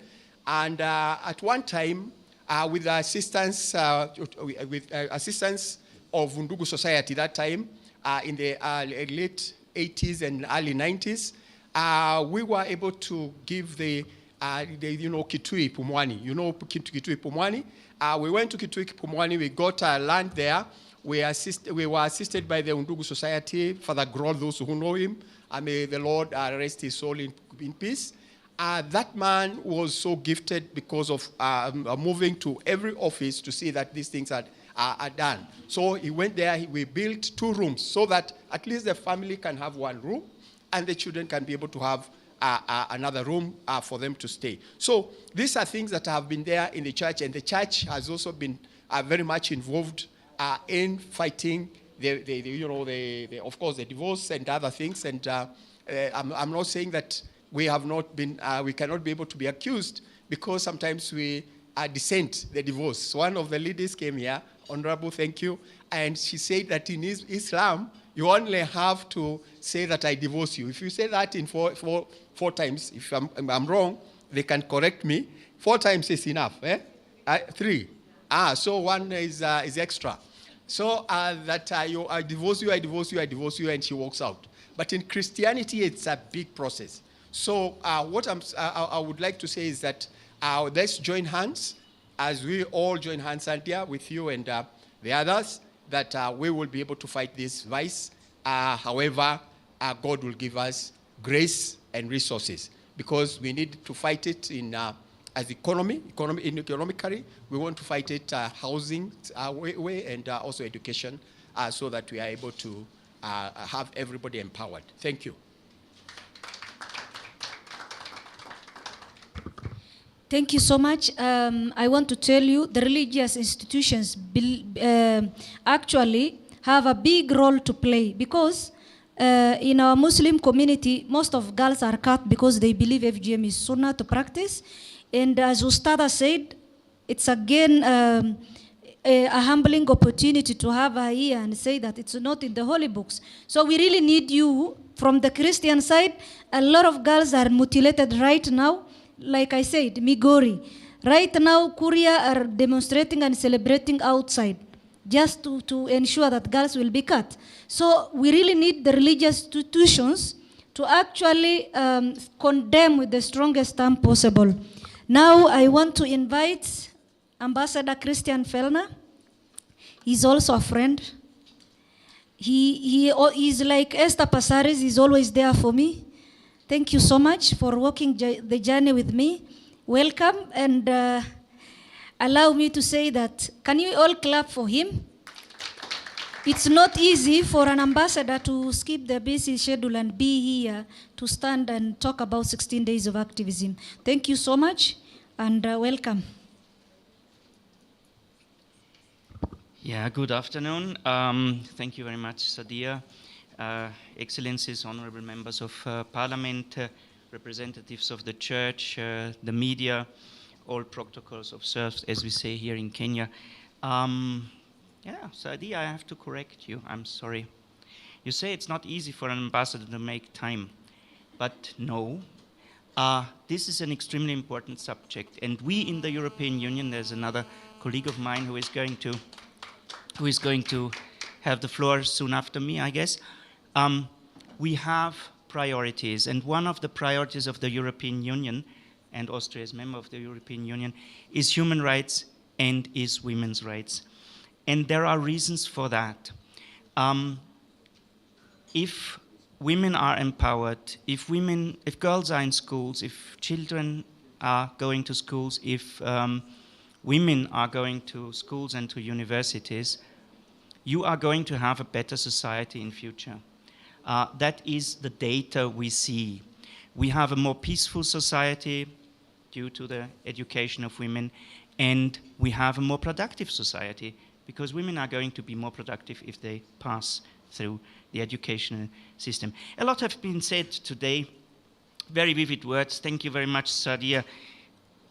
A very strong woman, and thank you for your kind words, but you rather pull me with you rather than I go with you. Well, the Austrian embassy and Austria has supported the fight against FGM in the past. I'm sure we are going to do this in the future.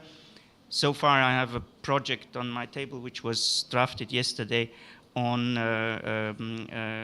issues in that context. So I have to look through it, but I'm sure that we are going to approve that soon. Now, but what's on the order of the day?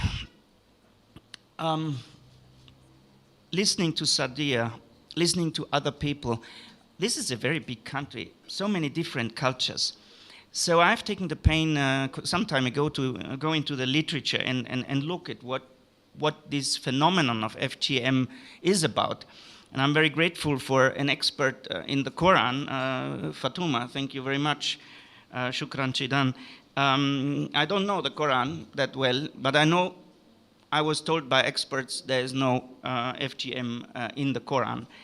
And I know the Bible a little bit at least, and there's no FGM in the Bible. So that's not a religious issue, but actually many people don't really understand that it's not religious. They just believe it, you know.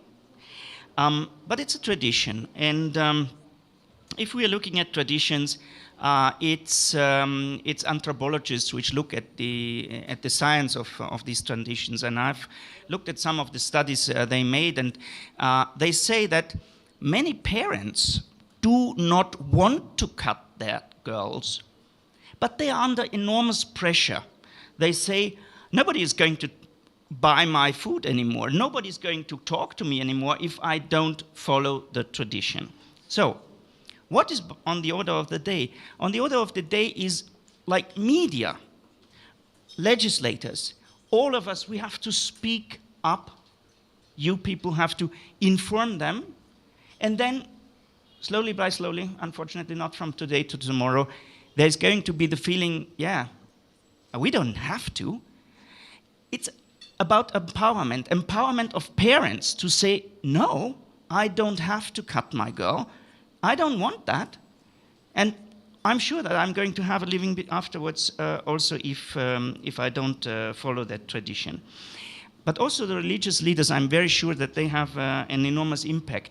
If they follow the idea that this is not obligatory.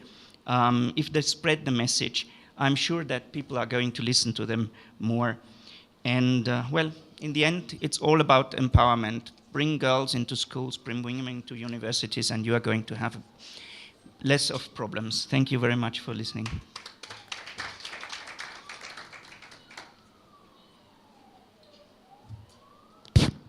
So now, may I welcome Alexandra, who is representing the EU.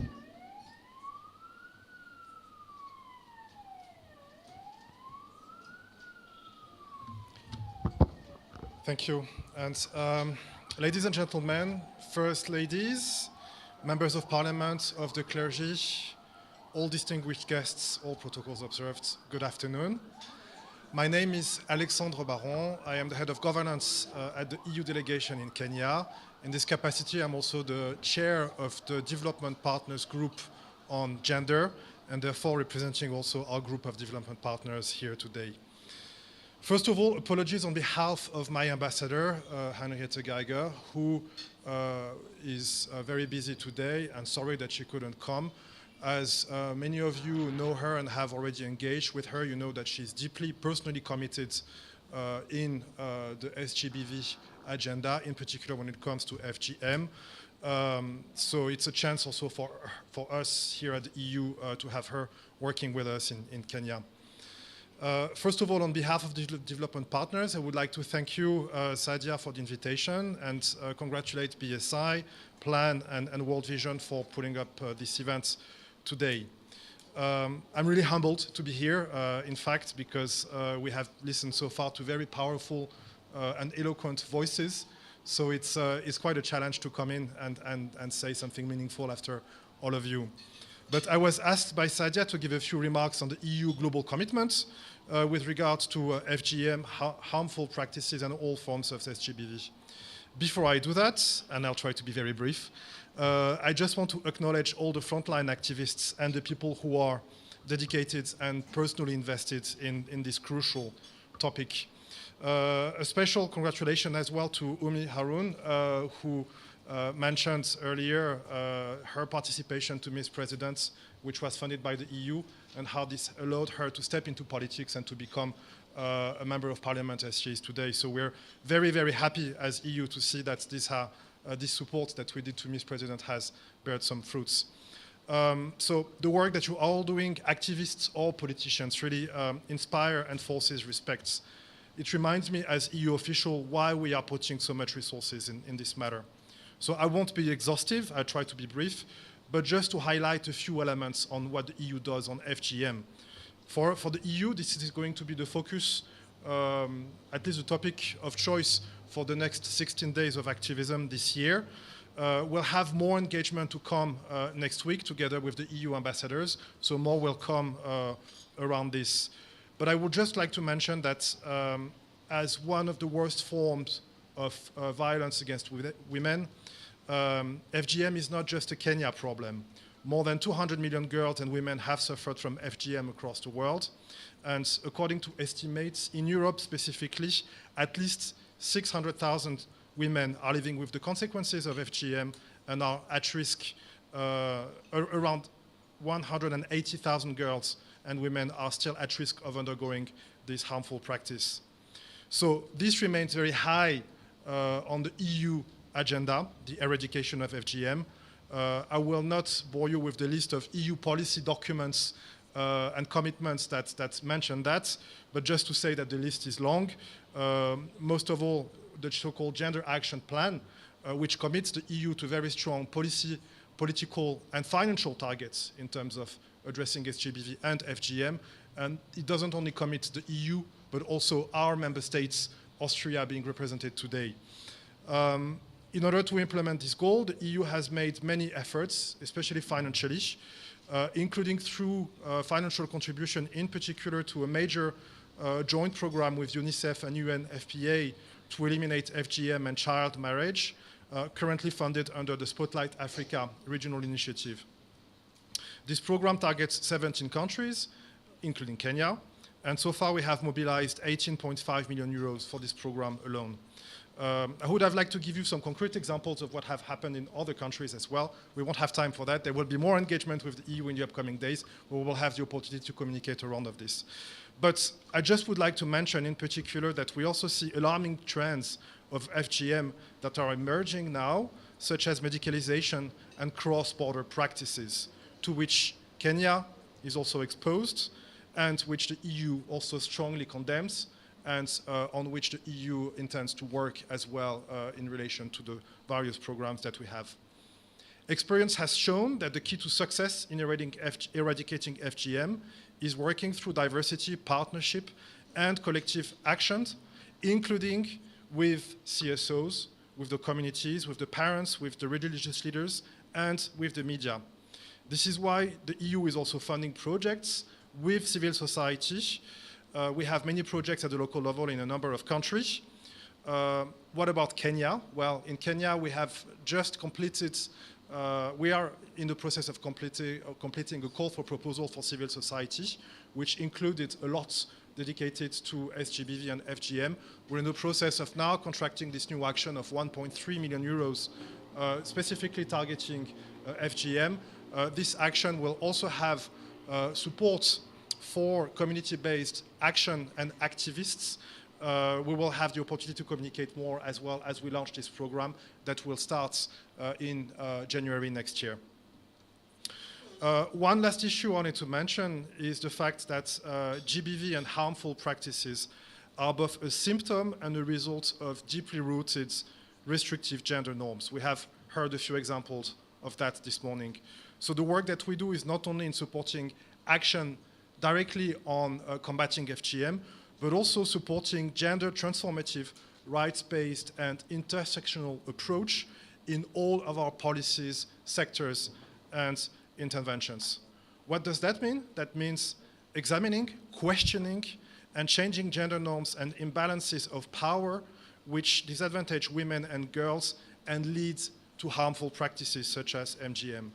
Concretely speaking, it means that the EU promotes changes in social attitudes, including by actively engaging men and boys on these issues, and not only in relation to gender actions. But just to give you an example, we had the last gender sector working group together with the governments. That's the EU and the States Department for Gender co-chair. That was a few months ago, right before the election. And this issue of men and boys engagements came out very strongly, also as one of the gaps of our collective action as development partners and governments included. Following this sector working group, we had decided to create a dedicated subgroup of this gender sector working group on engagement with male and boys. So as we are now moving out of this political transition and will re-engage with the new administration on these issues, we'll make sure that this issue of engaging male and boys will also remain a new important priority of our work. We have seen that in some countries, people and communities have already abandoned FGM without giving up meaningful aspects of their culture. As EU, we believe that this is also a goal within reach in Kenya as well.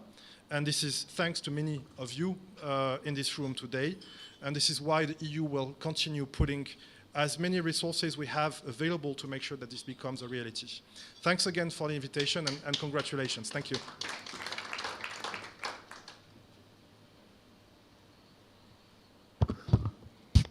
Thank you so much. Now, may I have the honor to welcome Madam Beatrice Sakaja. She is hosting us. Kindly put your hands together. Karibu sana, madam. Asante sana kwa kukubali mwito.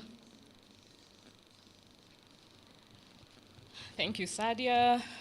Honorable delegates, most distinguished ladies and gentlemen, good afternoon. It is my pleasure to be here. Sadia is thanking me, but I should be thanking you. I'm delighted to be invited to such an event. When I was growing up, as teenagers, we'd go visit my grandmother with my cousins, and when many people are in the house together, of course, dishes pile up, correct? And of course, us young people would want to play the wait-and-see game. Nobody wants to volunteer to wash the dishes. You want to see which cousin will do it first.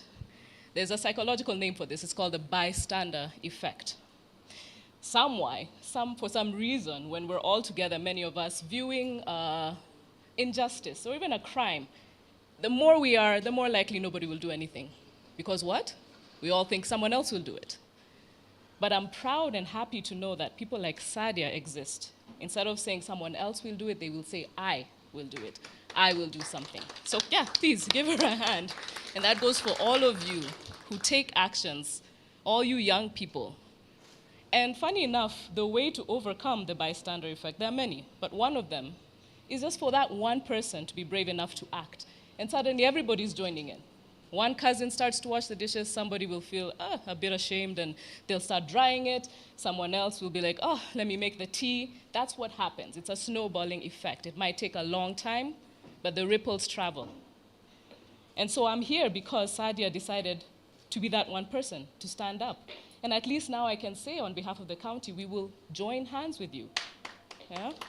My husband is always talking about Nairobi being a county of order, dignity, and opportunity, and hope for all. And that includes the most disenfranchised of the society, the people who are facing FGM and gender-based violence. We must stand for them. The good work of Anne Kananu, as Esther Passari said when she was standing here, in that now there will be a safe house that is government-sponsored. That's great, and we will continue with that. And my husband has said that each sub-county will have a safe house. It is my hope that we will join hands with all of you, especially you, Sadia. I'm looking forward to really getting to know you so that we can make sure that these places offer shelter to everyone. Everyone assumes that FGM is something that happens in the outer counties instead of Nairobi. But let's face it, people live in Nairobi and then go to the villages to have their daughters go through this mutilation. We must advocate for them right here. And I'm told that, in certain elements of the society, like the Nubians, it has reduced. But Sadia told me this morning that in Isili, it's really rising up. And we must deal with these things first and quickly. We must get over the bystander effect. We must stand. So I don't have much to say. I was here to welcome you as the County First Lady, so you're welcome. It's really a symbolic welcome. It's one that is showing that we are going to join hands with you, and we realize that this is something that needs everybody. Whether you're eloquent or not, whether you are a bit shy to stand in front of people like I am right now, or you are, like Sadia, who's very brave and very, she knows exactly what she's saying. She knows how to advocate. Whether you're reserved like Umi, or like Esther Passaris, you can go on and on about how we can do this job. There's room for everybody in advocacy. There's room for everybody in this planet. So let's all join hands. So what's left to me is to welcome the other First Ladies, members of CFLA, the most excellent Agnes Ochilo, the First Lady of Migori. Thank you.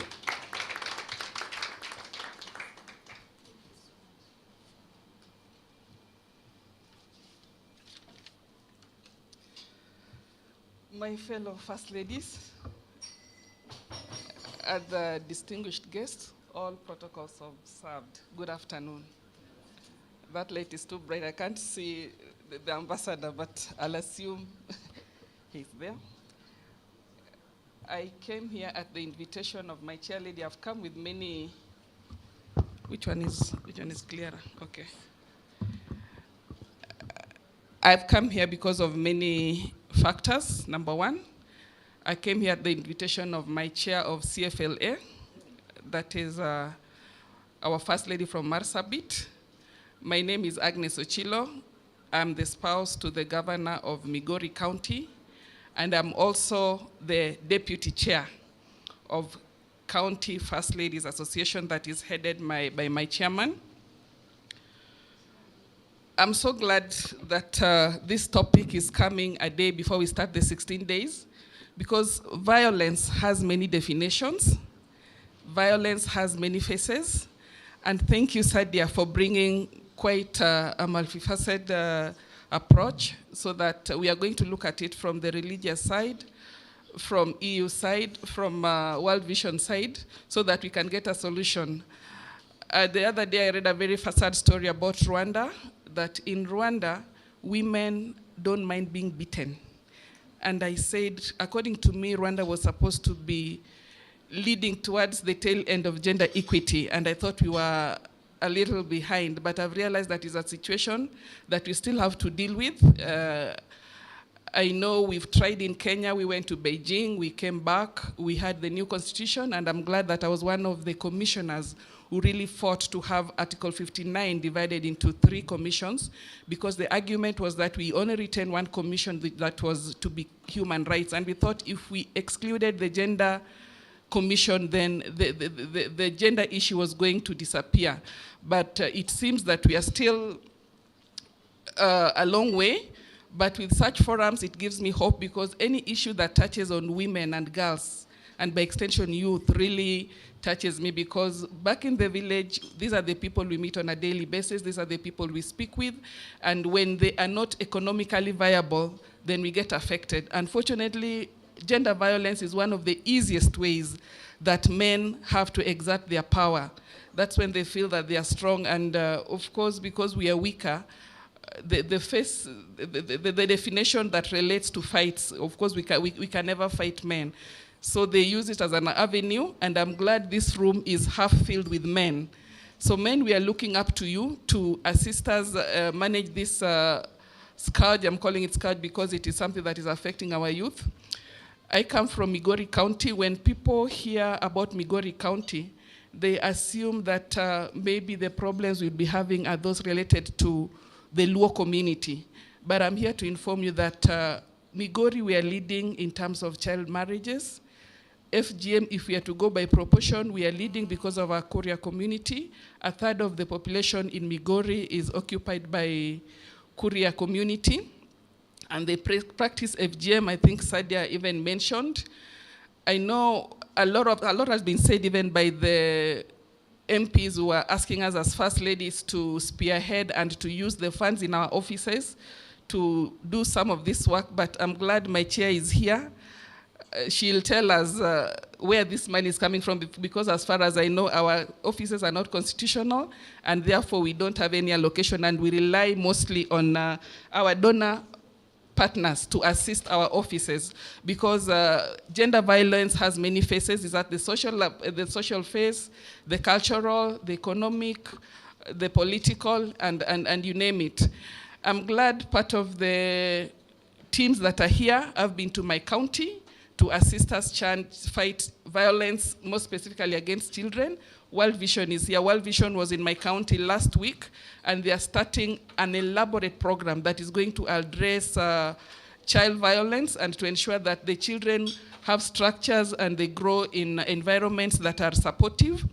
And my ask to them and my ask to this team is that just as one of the speakers said, we need now to move to the communities.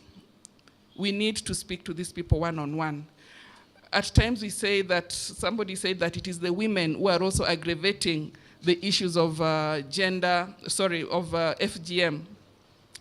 But the other day I was telling World Vision, if this is a source of income for a woman, what is the alternative? What can they do? And I'm happy that in their program, they are working on something that will economically assist the women, because we will not be addressing FGM if we are adding one violence on top of the other. Already when these women are undertaking these FGM practices, they are already inserting violence against the young girls. But when now we take them to prison and we imprison them, it is another violence against women. So it is not helping us. That's why I asked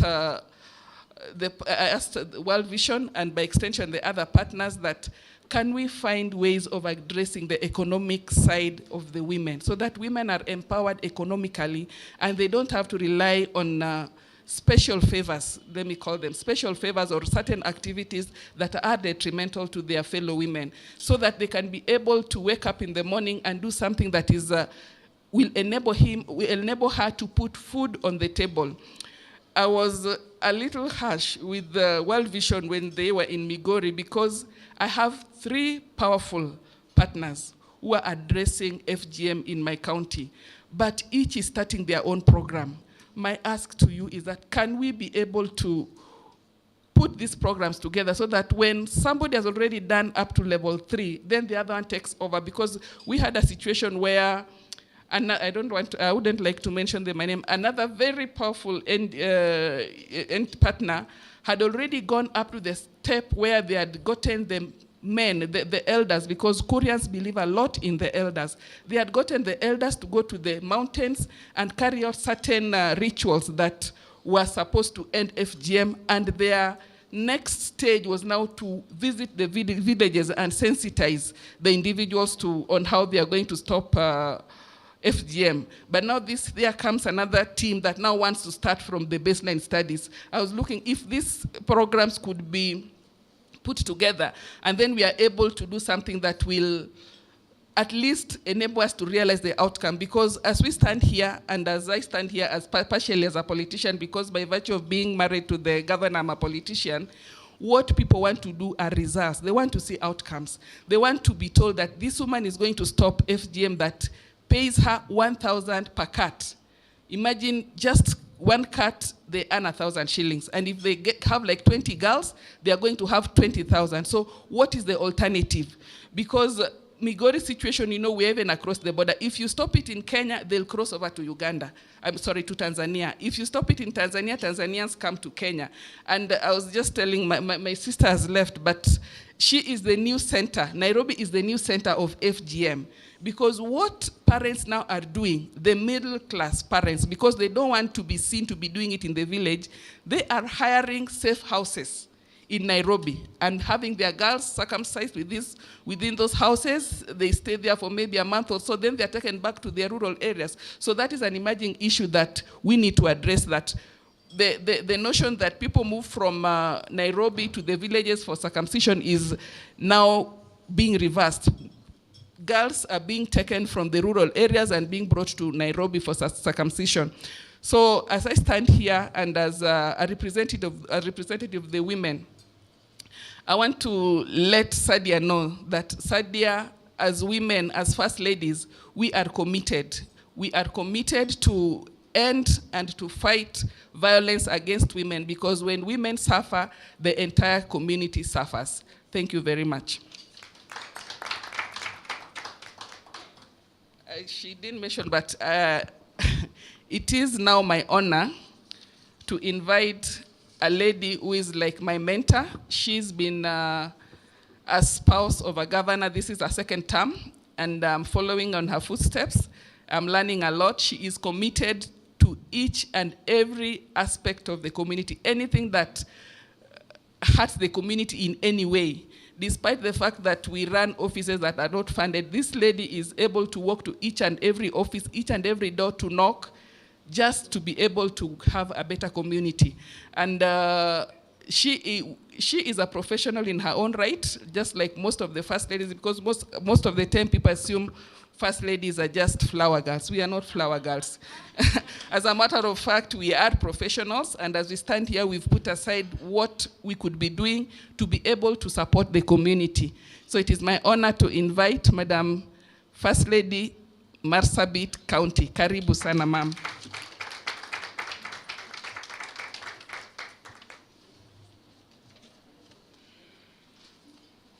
Wow. Good morning. It was deliberate, by the way, so that I see whether, once you've been here since morning, people are not attentive. So the representatives from the national government,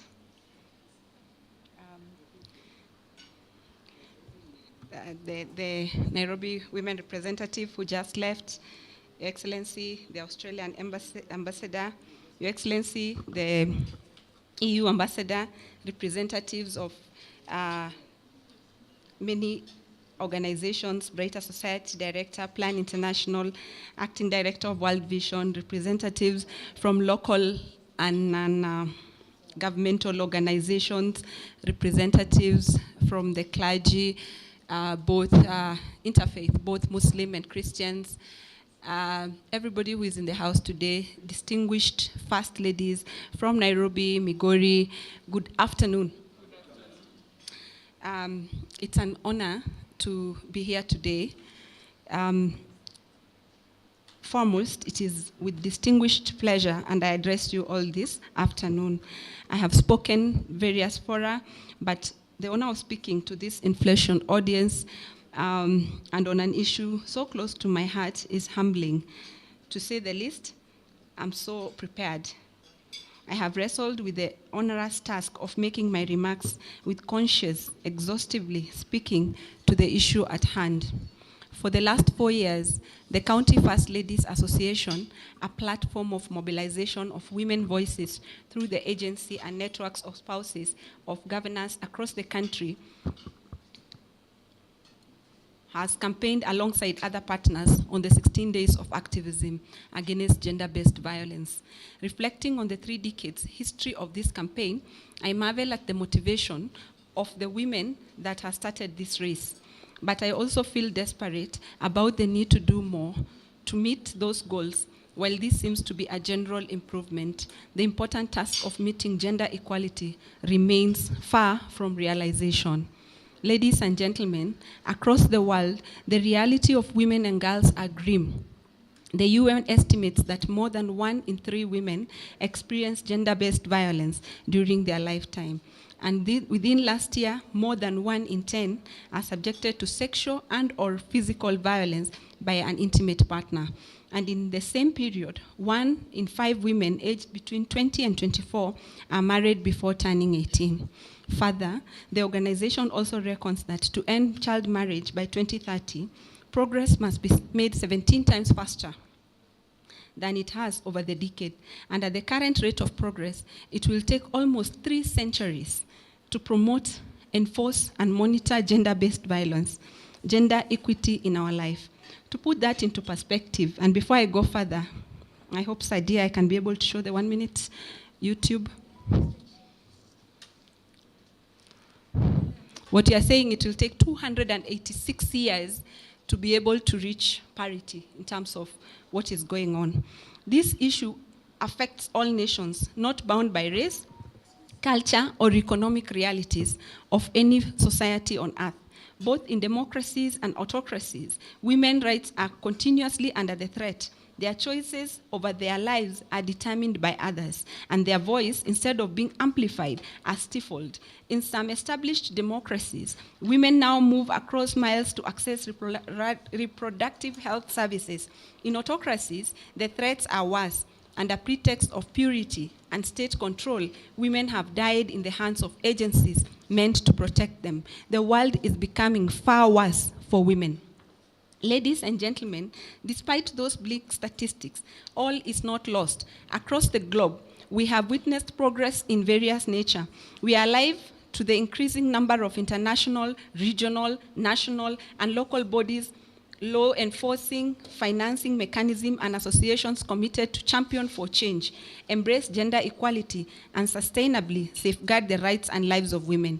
Due to these efforts, the World Bank reckons that today there are 154 countries which have law on sexual harassment. UN states that there are 77 countries that have legislation that are explicitly criminalizes marital rape. And as you all know, while gender equality is an explicit goal in the 2030 agenda, 10 of other 16 goals have gender-specific benchmarks. This progress has taken decades to achieve. Many women have lost their lives in this fight. Many more still suffer. The imbalance, as we have witnessed earlier, continue to this day. The existing laws and policies lack implementation agency. The present funding mechanism is far less than what women need, and coalition building across all platforms are not synergetic enough to drive them. And the world, as McKinsey contends, is not yet ready to add $12 trillion to advance the growth by allowing identical role of women to that of men in the labor markets. Ladies and gentlemen, in Kenya, we have made substantial progress too. We have elected more women to lead in our public affairs, enhanced girl child enrollment in school, adopted one of the most progressive constitutions in the world, and relative to many nations, we have gone to frontiers of gender equality that few countries in Africa have reached. Speaking to you today as the chair lady of County First Ladies Association, I see this transformation. Last year, The association had 44 members, but today, thanks to the increased number of elected governors, the ladies in the forum are now less by 7. In fact, as you must have heard and have considered it too, a plan has been mooted to make the forum more inclusive by naming it County First Spouses Association, so that the first gentlemen become part and parcel of this important conversation. The list of progress does not stop there. Our national leadership have committed to sustaining gender equality initiative, and we have adopted several legislation and policies, multi-sectoral approach to prevention and response to GBV, increased allocation of finance towards elimination of GBV and FGM. We have witnessed more partners collaborating towards realization of women's rights. More recently, the country adopted a gender-based violence indicator, the government's performance monitoring framework. This convocation of willing civil, county, national, and development partners is a clear demonstration of the fruits of years of advocacy at home, abroad, across regions, in our counties. But we have no luxury to stop there because there's more that needs to be done. To begin with, the two-third gender rule has not been achieved. And as Honorable Passaris, and I think the legislators and the House would agree with me, more needs to be done. Evaluating the country in the prism of gender gap, the World Bank has ranked Kenya 95 out of 156 countries. While there's divergence and worse outcomes in some regions, child marriage is at 22.9%, female genital mutilation is at 21%, and 1 in 8 girls are either pregnant or an adolescent mother.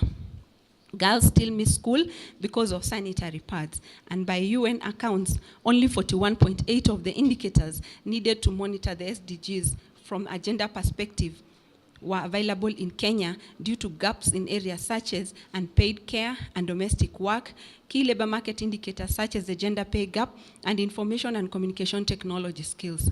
However, battered by crisis of climate change, geopolitical tension, and COVID-19 pandemic, the lives of women in an already unequal society like Kenya may worsen. Ladies and gentlemen, so what should we do? First, we must champion for implementation of laws and policies, improve on the existing ones, and enhance further inquiry into how to make them better.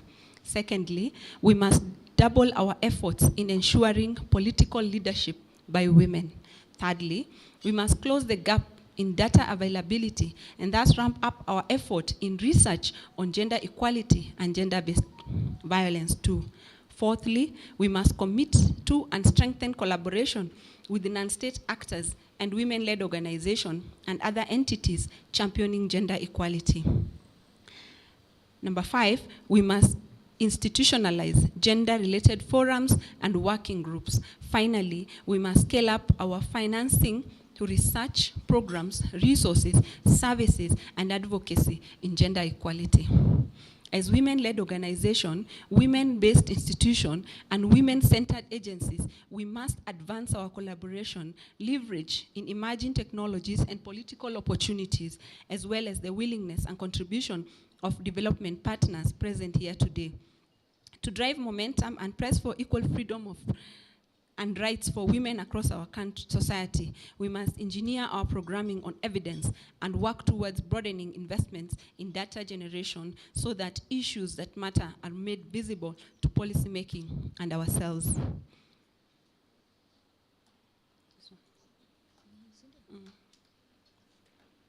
1.5 minutes, so you just need to project. Ladies and gentlemen, the first step towards pressing for progress begins by recognizing the good work many of the people and organizations here today have done here and across the world. I will just mention them and appreciate their contribution to the progress. I have shared earlier and tell them that we count on them as we unite, in the words of the UN theme of 16 days of activism against gender-based violence, to end violence against women. As I do the honor of recognizing all of you, of your good work and contribution, it will be great undoing if I fail to, in a special way, appreciate the convener of today's program, led by Honorable Sadia Hussein, who herself is a champion of women's rights in Tana River County and across the country. Sadia's work and achievement and tenacity inspires me as a woman. In 2021, she convened us for her book launch. In the same year, she won the Commonwealth PLO Award, and in 2019, she was recognized as a national heroine by the state. Indeed, I call her Honorable Sadia because my sister has vied for the position of women representative. While she had my votes both times, she was not successful in her bid, and we hope that with your mobilization and support, we know there's a lot that we can learn from her, and she can also do through her organization.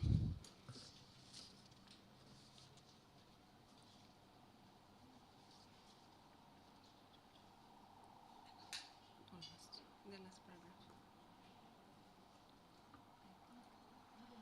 Yes, then. I want to put it back so that I start. Pause. I want to pause. Yeah.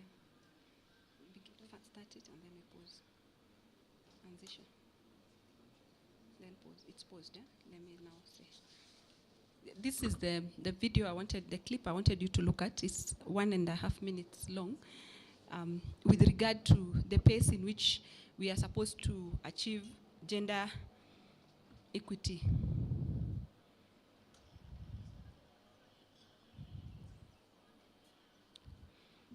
There's a woman who is walking into 2025.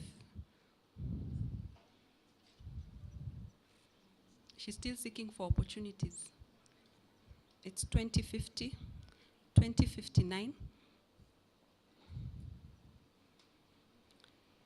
The men in the house are discussing the projections of 2060. And she's still searching.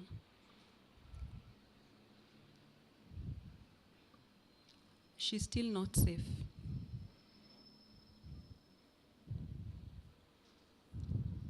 But the world is still growing. 2106, there's still no opportunity for her.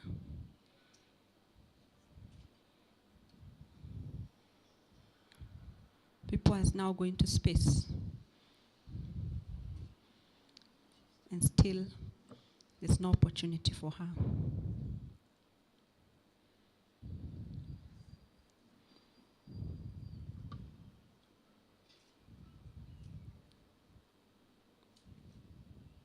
All of this is predicted to happen before we reach gender equality. In short, tutaenda space, bado there will be no gender equality. So as I close my remarks for this important event that will run from tomorrow, Friday 25th November 2022, beginning with the International Day Against Violence Against Women and ending on Saturday 10th December with the International Human Rights Day, may I formally declare the 16 days of activism officially opened. By the dint of this declaration, I hereby confirm the collaboration and participation of CFLA in the coming days towards the campaign. I hope we shall also work towards a closing ceremony before this important campaign period ends. Let us all unite, because the violence we have talked about cannot be wished away. It requires concerted effort and press for accountability from all our leaders and our partners. We are better than where we were in 1991. We have shown that we can press for progress. And ladies and gentlemen, let's march together. May God bless you all. Thank you very much. I just want to say that it's a day when you speak and you'd want to speak more, just like what Honorable Esther Pasari spoke about. As I stand here as a survivor of FGM, I know what it means to be violated. Not because that parent really wanted to violate you, but they did not know what they are doing will have an impact or a lasting effect in your life. So, as we launch today, and I'm graciously flanked by 2 young children, I would want to say the bright smile on the lady, on this, the school girl here, the very tall girl standing next to me, and the very tall gentleman, let us give them that they require at this particular time without waiting for tomorrow. A world free of gender-based violence. And gender is not women. Gender is both men and women. Thank you very much and have a good afternoon.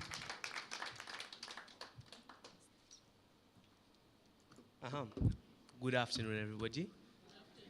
Good afternoon again. Last but not least, the children. I would first of all like to greatly appreciate Sadia, because it has been a great many events where we attend just for the pictures, where you don't get to listen to us. And that's why I'd love to ask everyone in the room, do you really listen to the girls who you're saying you're defending? Do you talk to them? Do you try and ask them for the solutions to problems that are actually facing them? I don't believe, as per my knowledge, I know and I believe grown women do not undergo FGM. It's girls. Now, do you talk to those girls? Do you actually ask them how they feel about this? What are the solutions to this? I'd prepared something because I believe in expressing myself through writing. And I had a great many people talk about the intersex children.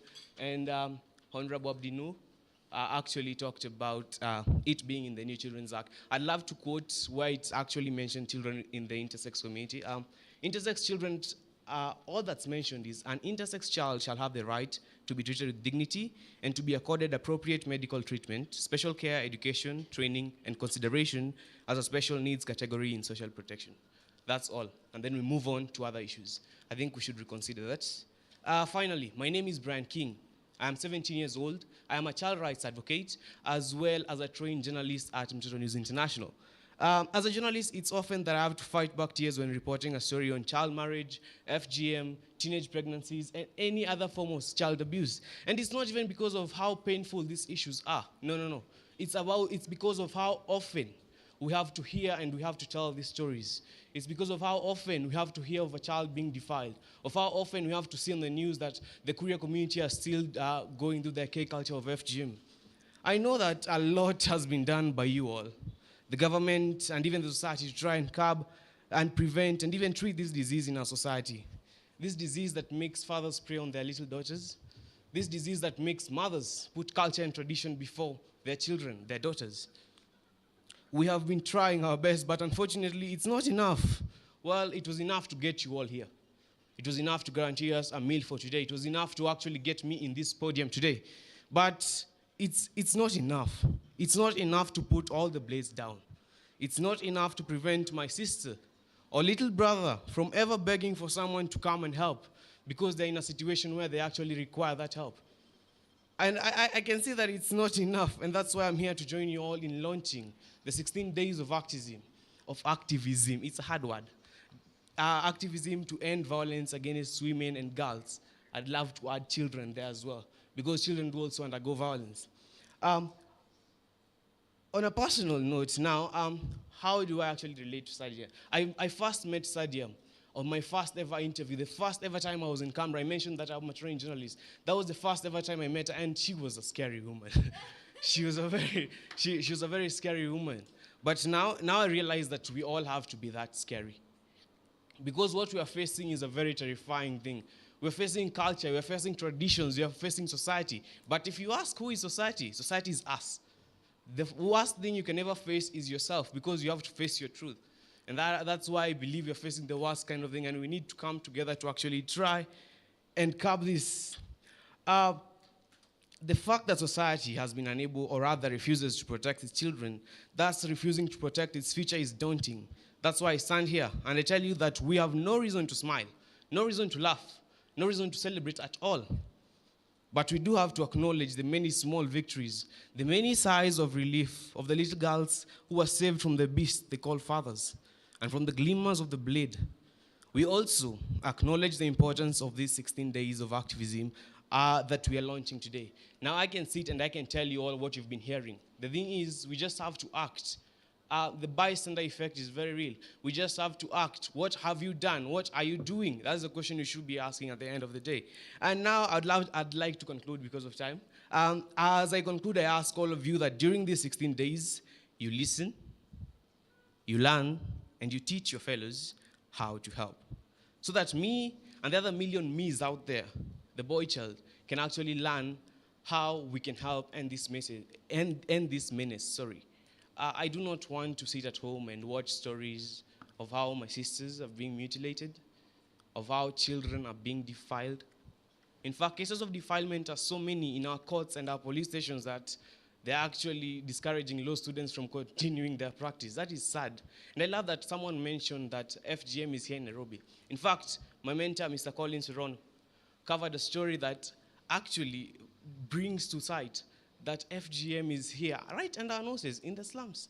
And no one is doing anything about it. Because for us, it's a story that the media can cover and they can get views.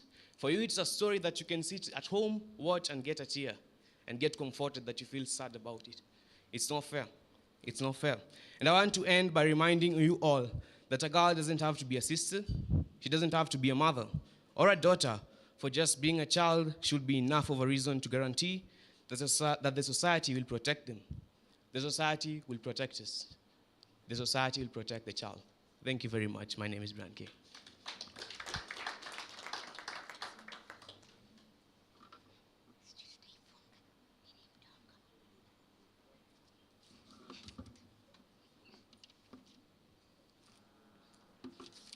Can you see her? Okay. Hi, everyone. Can everyone see me? If you can see me, wave. I can see you too. So my name is Daisy Njoroge, a 17-year-old girl, also a trained journalist from Total News International. And I don't know where to start because this is a big field that we always talk about, but I can say for me, from my perspective, little is done about it. Because we always talk about children, they undergo defilement, FGM, but you find a child that underwent, let's say, defilement, is still at home, but there's some who undergo these violence issues, but run away, end up in the streets, and nothing happens to them. They end up being the street children that are taken to orphanages. But what do you end up doing? You only cater for those kids who are in their homes, in the societies that underwent these cases. But forget those kids that have been taken to orphanages and they went through these issues, but because this child was taken as a street child, the homes that they are taken to, nothing happens to them. They just join together with kids who ran away from their homes, drug addicts, kids. But this child underwent an abuse that he or she could not handle. Here, right now, we are talking about mostly we are talking about the she. But we forget the here also in the violent sectors. Their rights are violated in one way or another, without us knowing that we are only catering for and empowering the women and the girls. But right now we need to generalize it as a problem that both girls and boys undergo. The boys are not empowered that much in our societies nowadays. If you count the organizations, I'll give you an assignment. Go and look at the organizations that only empower girls. They are 99.9%. Only 0.1% are left to cater for the boys and empower the boys outside there. We forget that our boys also are among the children and will grow up to be those men that abuse kids later on because they did not undergo any empowerment or teachings in their life. You may come across a 10-year-old boy who is able to abuse a girl due to the fact that nothing was done to this boy, and this boy was never taught anything. As the speakers who are here, Esther Passaris talked about the violence that happens in the homes where the mother and the father, whatever happens there. That is the same situation that a boy undergoes, grows up in that environment, not understanding anything about whatever is happening. And later on, is that same person who ends up abusing someone else later on in future. Right now, we are the future of tomorrow. As the kids, I may say this whole room is dominated by mostly 30 and above old year people. This room right now, it's dominated by 30 and above. So as the kids here right now, we're the future of tomorrow. You will leave us here to continue with whatever you're doing. As Sadia here is doing her work of empowering the girl child. She'll leave it to us to continue with whatever she's doing. And I'll be so proud, by the way, to continue with her work. I empower, by the way, the kids outside there who are left in the streets. That is the one place that I'll always want to look at when I'm old enough to start up an organization of my own. The street children who are outside there and nothing happens to them. Here we're talking about defilement. When it comes to defilement, me, I don't know, I'll say I have a huge problem with the justice system. I'll place it from that perspective. Because when these cases of a father defiles a girl, or a girl, nowadays also women defile boys. When these cases are taken to the courts, this person, this man, mostly the men are taken. This man is sent away with a bail of, let's say, samingi sana, 100,000. It's told, lipa bail yako 100,000, people cater for it. In fact, the same society that reported this person is the same society that contributes to paying for his bail. I never really understand what this term society means. Because the same society that is trying to fight something is the same society that is contributing to the immoralities that are happening. That this man is taken and left and released in bail and goes back to the same society is just like telling us that when a thief is found stealing, you'll still release the same thief to go back. Why is it that when a thief is caught, let's say stealing a bank, is never released, but he is sent to jail due to the fact that he may steal again? But when it comes to defilement, it's an issue that the person is taken to court, released on a bail, or in fact, even some of them never reach the court. It's just handled in our police stations here. It's handled and then nothing happens. The same person goes back to our society, as we call it. I come from a place that a man tries to rape a girl. The girl says the issue, reports the issue to the parents take the man to the police station, and in a week's time, the same man is free walking in our streets. Is that really safe for me as a child, and let's say, like said, as a woman? Is it really safe? Because this person has tried it once. So due to the fact that no action is being taken, encourages this person to walk outside there free-handed, knowing that nothing will be done. I'll just be released. In fact, I will never reach that police station. Nowadays, we say in Kenya, we work with connections. We call it connections. So these connections are making things hard for us, by the way. As people who undergo abuse never have a say in these things we call connections. Because you find somebody that is vulnerable in the society, mostly the girls are vulnerable to the society, is not able to talk for herself.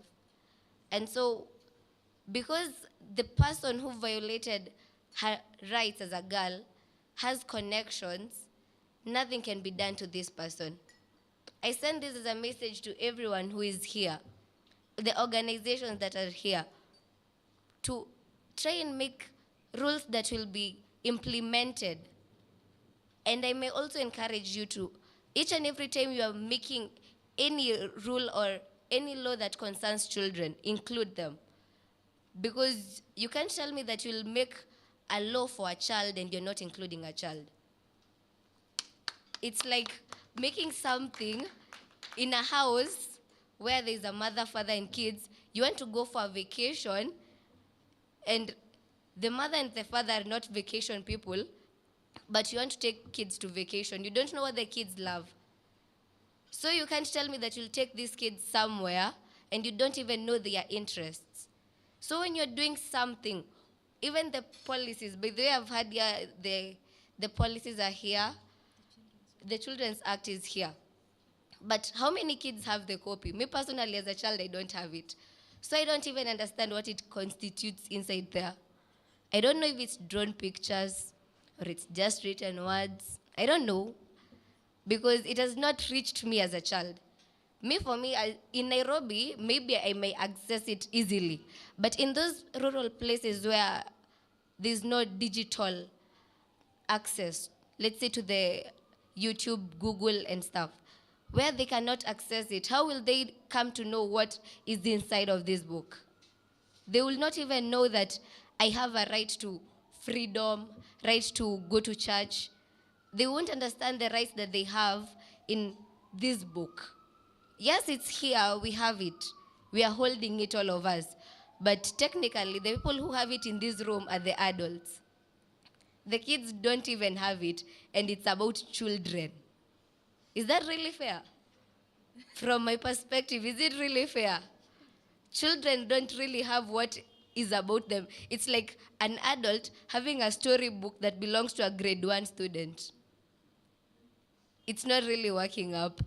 So as for me, if we are bringing this Children Act, please make sure that it reaches each and every child outside there. Because we are our own voices, but if our voices are projected by adults, I'll call that adultism. Yes, if it's projected by adults, I'll call it adultism. Because me as a child, an adult, you won't expect a child to speak on your behalf. The same way me as a child, I won't accept an adult to speak on my behalf. So as a child, let us be our own voices. And during these 16 days of activism, please listen to us. Give us a listening ear.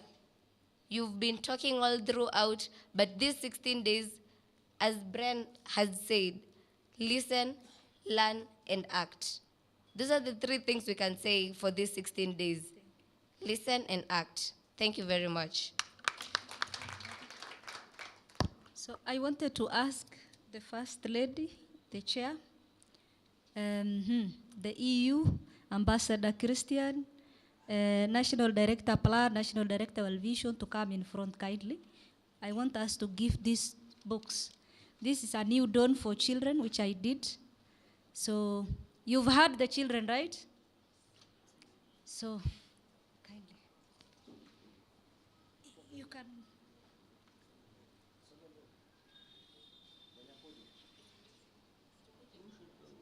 Just tell us. Oh, we come in front. Okay.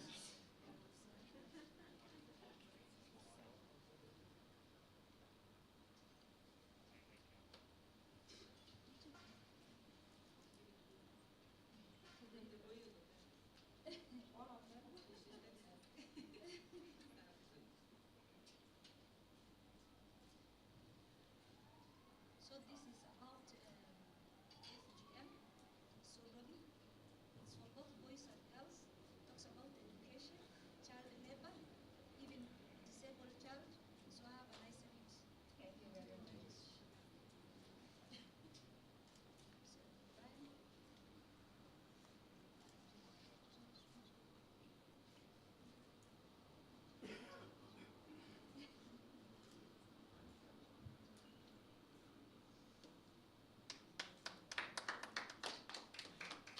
Thank you so much. So now, World Vision, one, doing the parts, and we are done. Thank you, everyone. I would like to call the National Director Plan, then followed by World Vision, and we are done for the day. Thank you, Sadia. It's a great honor to be here, to be part of this great event, and partnering with BSI and also partnering with World Vision. We go a long way with Sadia in Tana River. We have activities with her through our various programs, and we have we've had long-term engagement, and we know we are going forward with another long-term engagement. As planned, we know that girls and young women need to speak out. And they need to, as Brian has been saying, they need to speak out in spaces where the decision-making is happening. And they also need to engage in activism as they're doing. We have 2 of them today and many more. I know Sadia works with many more. And even as Plan, we work with quite a number of youth groups, youth networks, just to get their voice heard against discrimination. We also work with them to reduce the risk against harassment and any form of violence. And conversely, it is also crucial that the efforts that we are having to end gender-based violence that girls and young women are facing, they engage meaningfully. And in these decisions, and also in the decision-making spaces.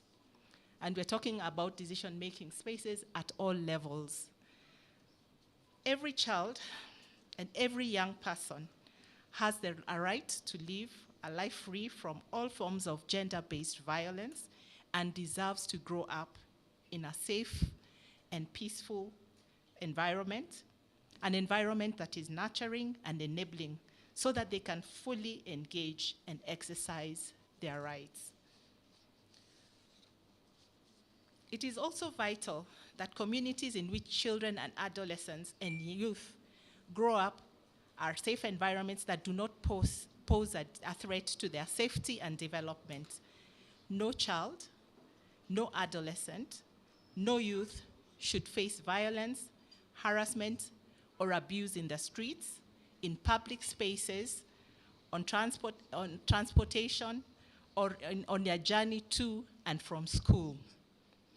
Gender inequality and unequal power relations drive gender-based violence. So we call upon our partners, the international actors, and other like-minded organizations to prioritize and fund and implement gender transformative and age-responsive laws. We also would ask that policies and programs which are put in place should increase our efforts to end gender-based violence and recognize specific needs for us, for girls. As girl-led organizations and young feminist networks are leading movements around the world that bring transformative change for gender equality and calling for action on eradicating GBV, their contribution to preventing and responding to GBV must be recognized. Girl-led organizations must have access to funding, support, and efforts must be made to protect them from violence, discrimination, and they should be engaged as key partners in decision-making on this issue. We've talked about Sadia being a brave person, and that is one of those organizations that we're talking about that should be protected from violence. During crisis settings, such as the current climate crisis, we're talking about the hunger crisis that we're seeing across Kenya and across the Horn. Girls are the most hardest hit, and yet rarely consulted in most instances. Girls' needs, experiences, and potential needs are often overlooked. Plan International Vision is a world where girls and young women in all their diversity are equally enabled to make decisions about their lives and shape the world around them. A world where girls and young women are recognized and valued as drivers of change in their communities and beyond. Our Girls Get Equal campaign this year, the theme was equal power, and especially girls' political participation. And it's from this angle that I want to mention that girls deserve the opportunity to be involved in responses to crises that affect them. We must support girls to share their concerns with decision makers as we're doing today and have their say in a solution, as has been mentioned by our young lady who spoke just before me. And call on government and humanitarian community to remove the barriers to participation faced by girls in humanitarian settings, including their responses to such issues as the drought crisis. Girls and young women in all their diversity have the right to engage in political decision-making spaces, to organize, and to have their voices heard in political processes. We're happy to have our politicians around and also our first ladies who are close to our politicians. However, this is often puts them at increased risk of experiencing violence, harassment, abuse, both on and offline, and creates significant barriers to their participation. It is my hope that today's engagement and the next 16 days of activism will inspire and empower girls to know that they can participate in leadership and decision-making processes that they can and should demand for equal power. Thank you.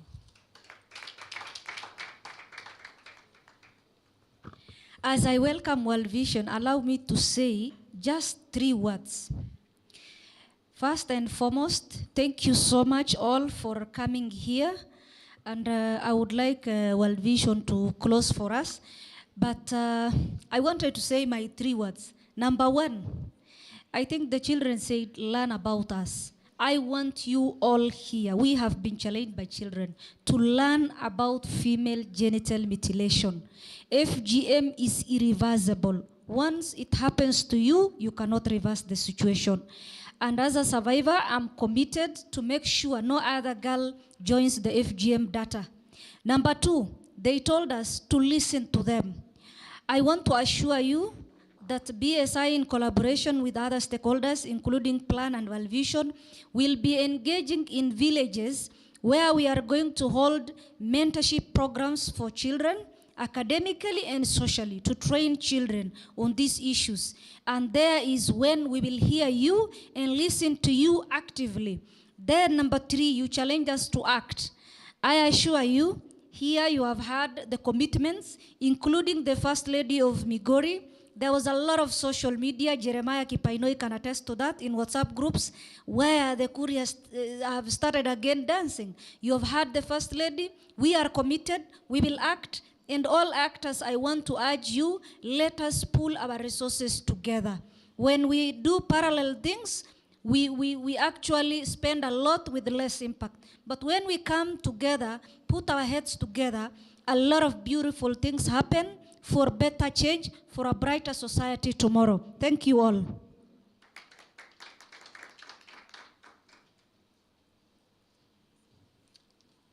Excellencies, First Ladies, present, Honorable Ambassador of Austria, Head of EU Delegation Representative, ladies and gentlemen, and the clergy, good afternoon.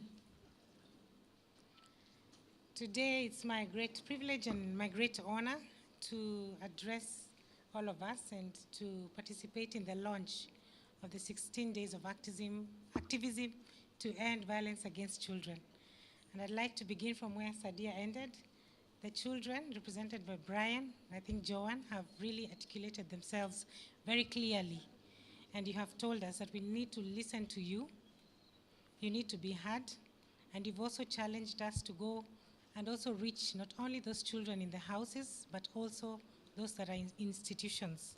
So that is a challenge we are taking up. And as a child-focused organization, we are committed, and we always have the voices of children at heart. So as Kenyans, we must pause and ponder the real impact of gender-based violence. There are costs that relate to gender-based violence, and these include costs that touch on our healthcare services, judicial services, social services, and other related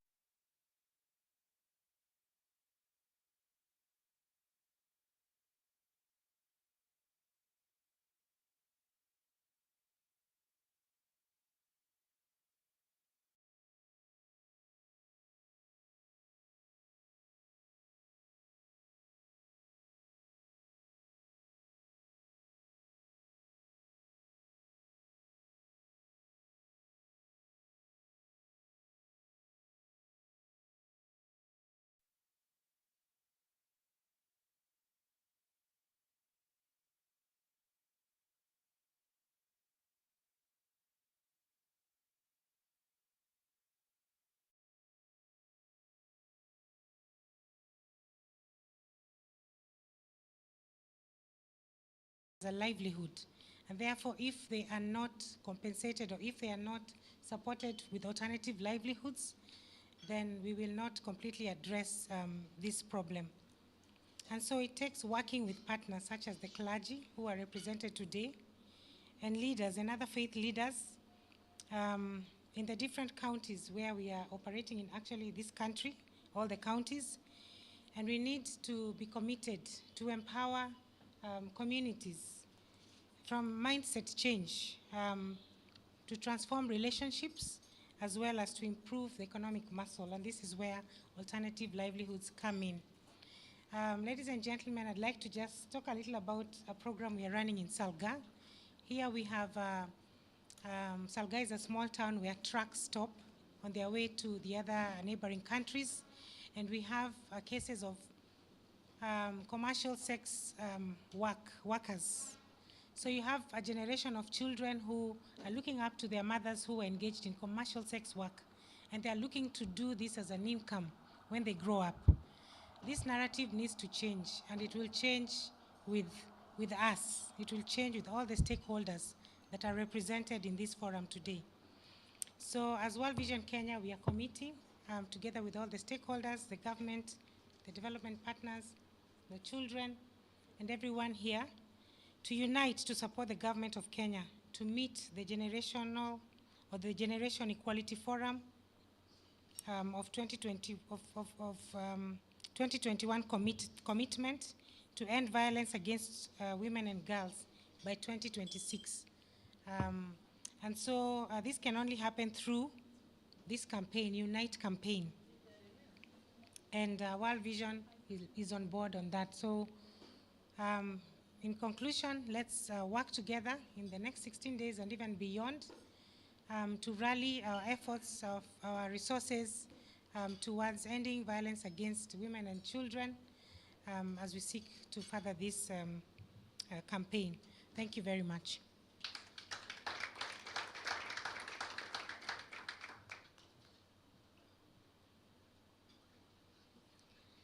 So now, thank you all. Be blessed.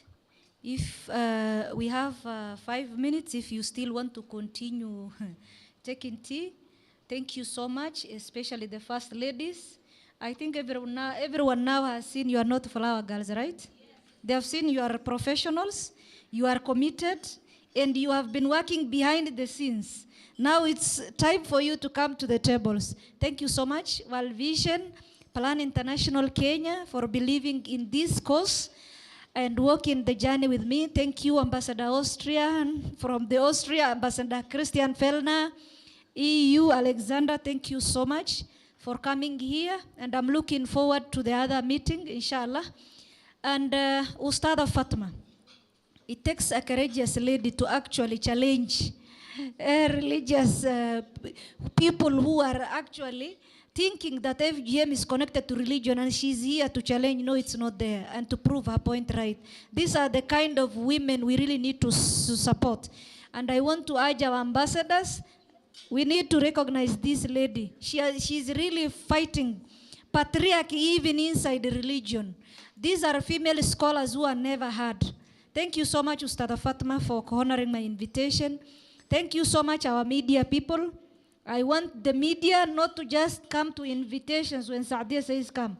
I want you to take ending FGM initiative, because when we are doing an event in a community, only few people can attend. But when you are airing that event in your TV stations, millions of people are glued to the TV and hearing about FGM and all that. So media is a powerful tool to engage. To the CSOs who have came here, Give Direct, Global Media Campaign, thank you so much.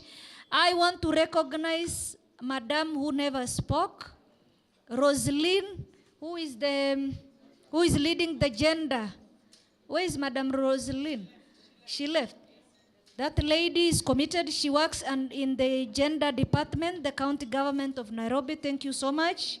Everyone, our members of parliament, thank you so much. Most of the time we blame them and say they don't have time to listen to us. But today they have shown us their commitment. It's about us engaging these people.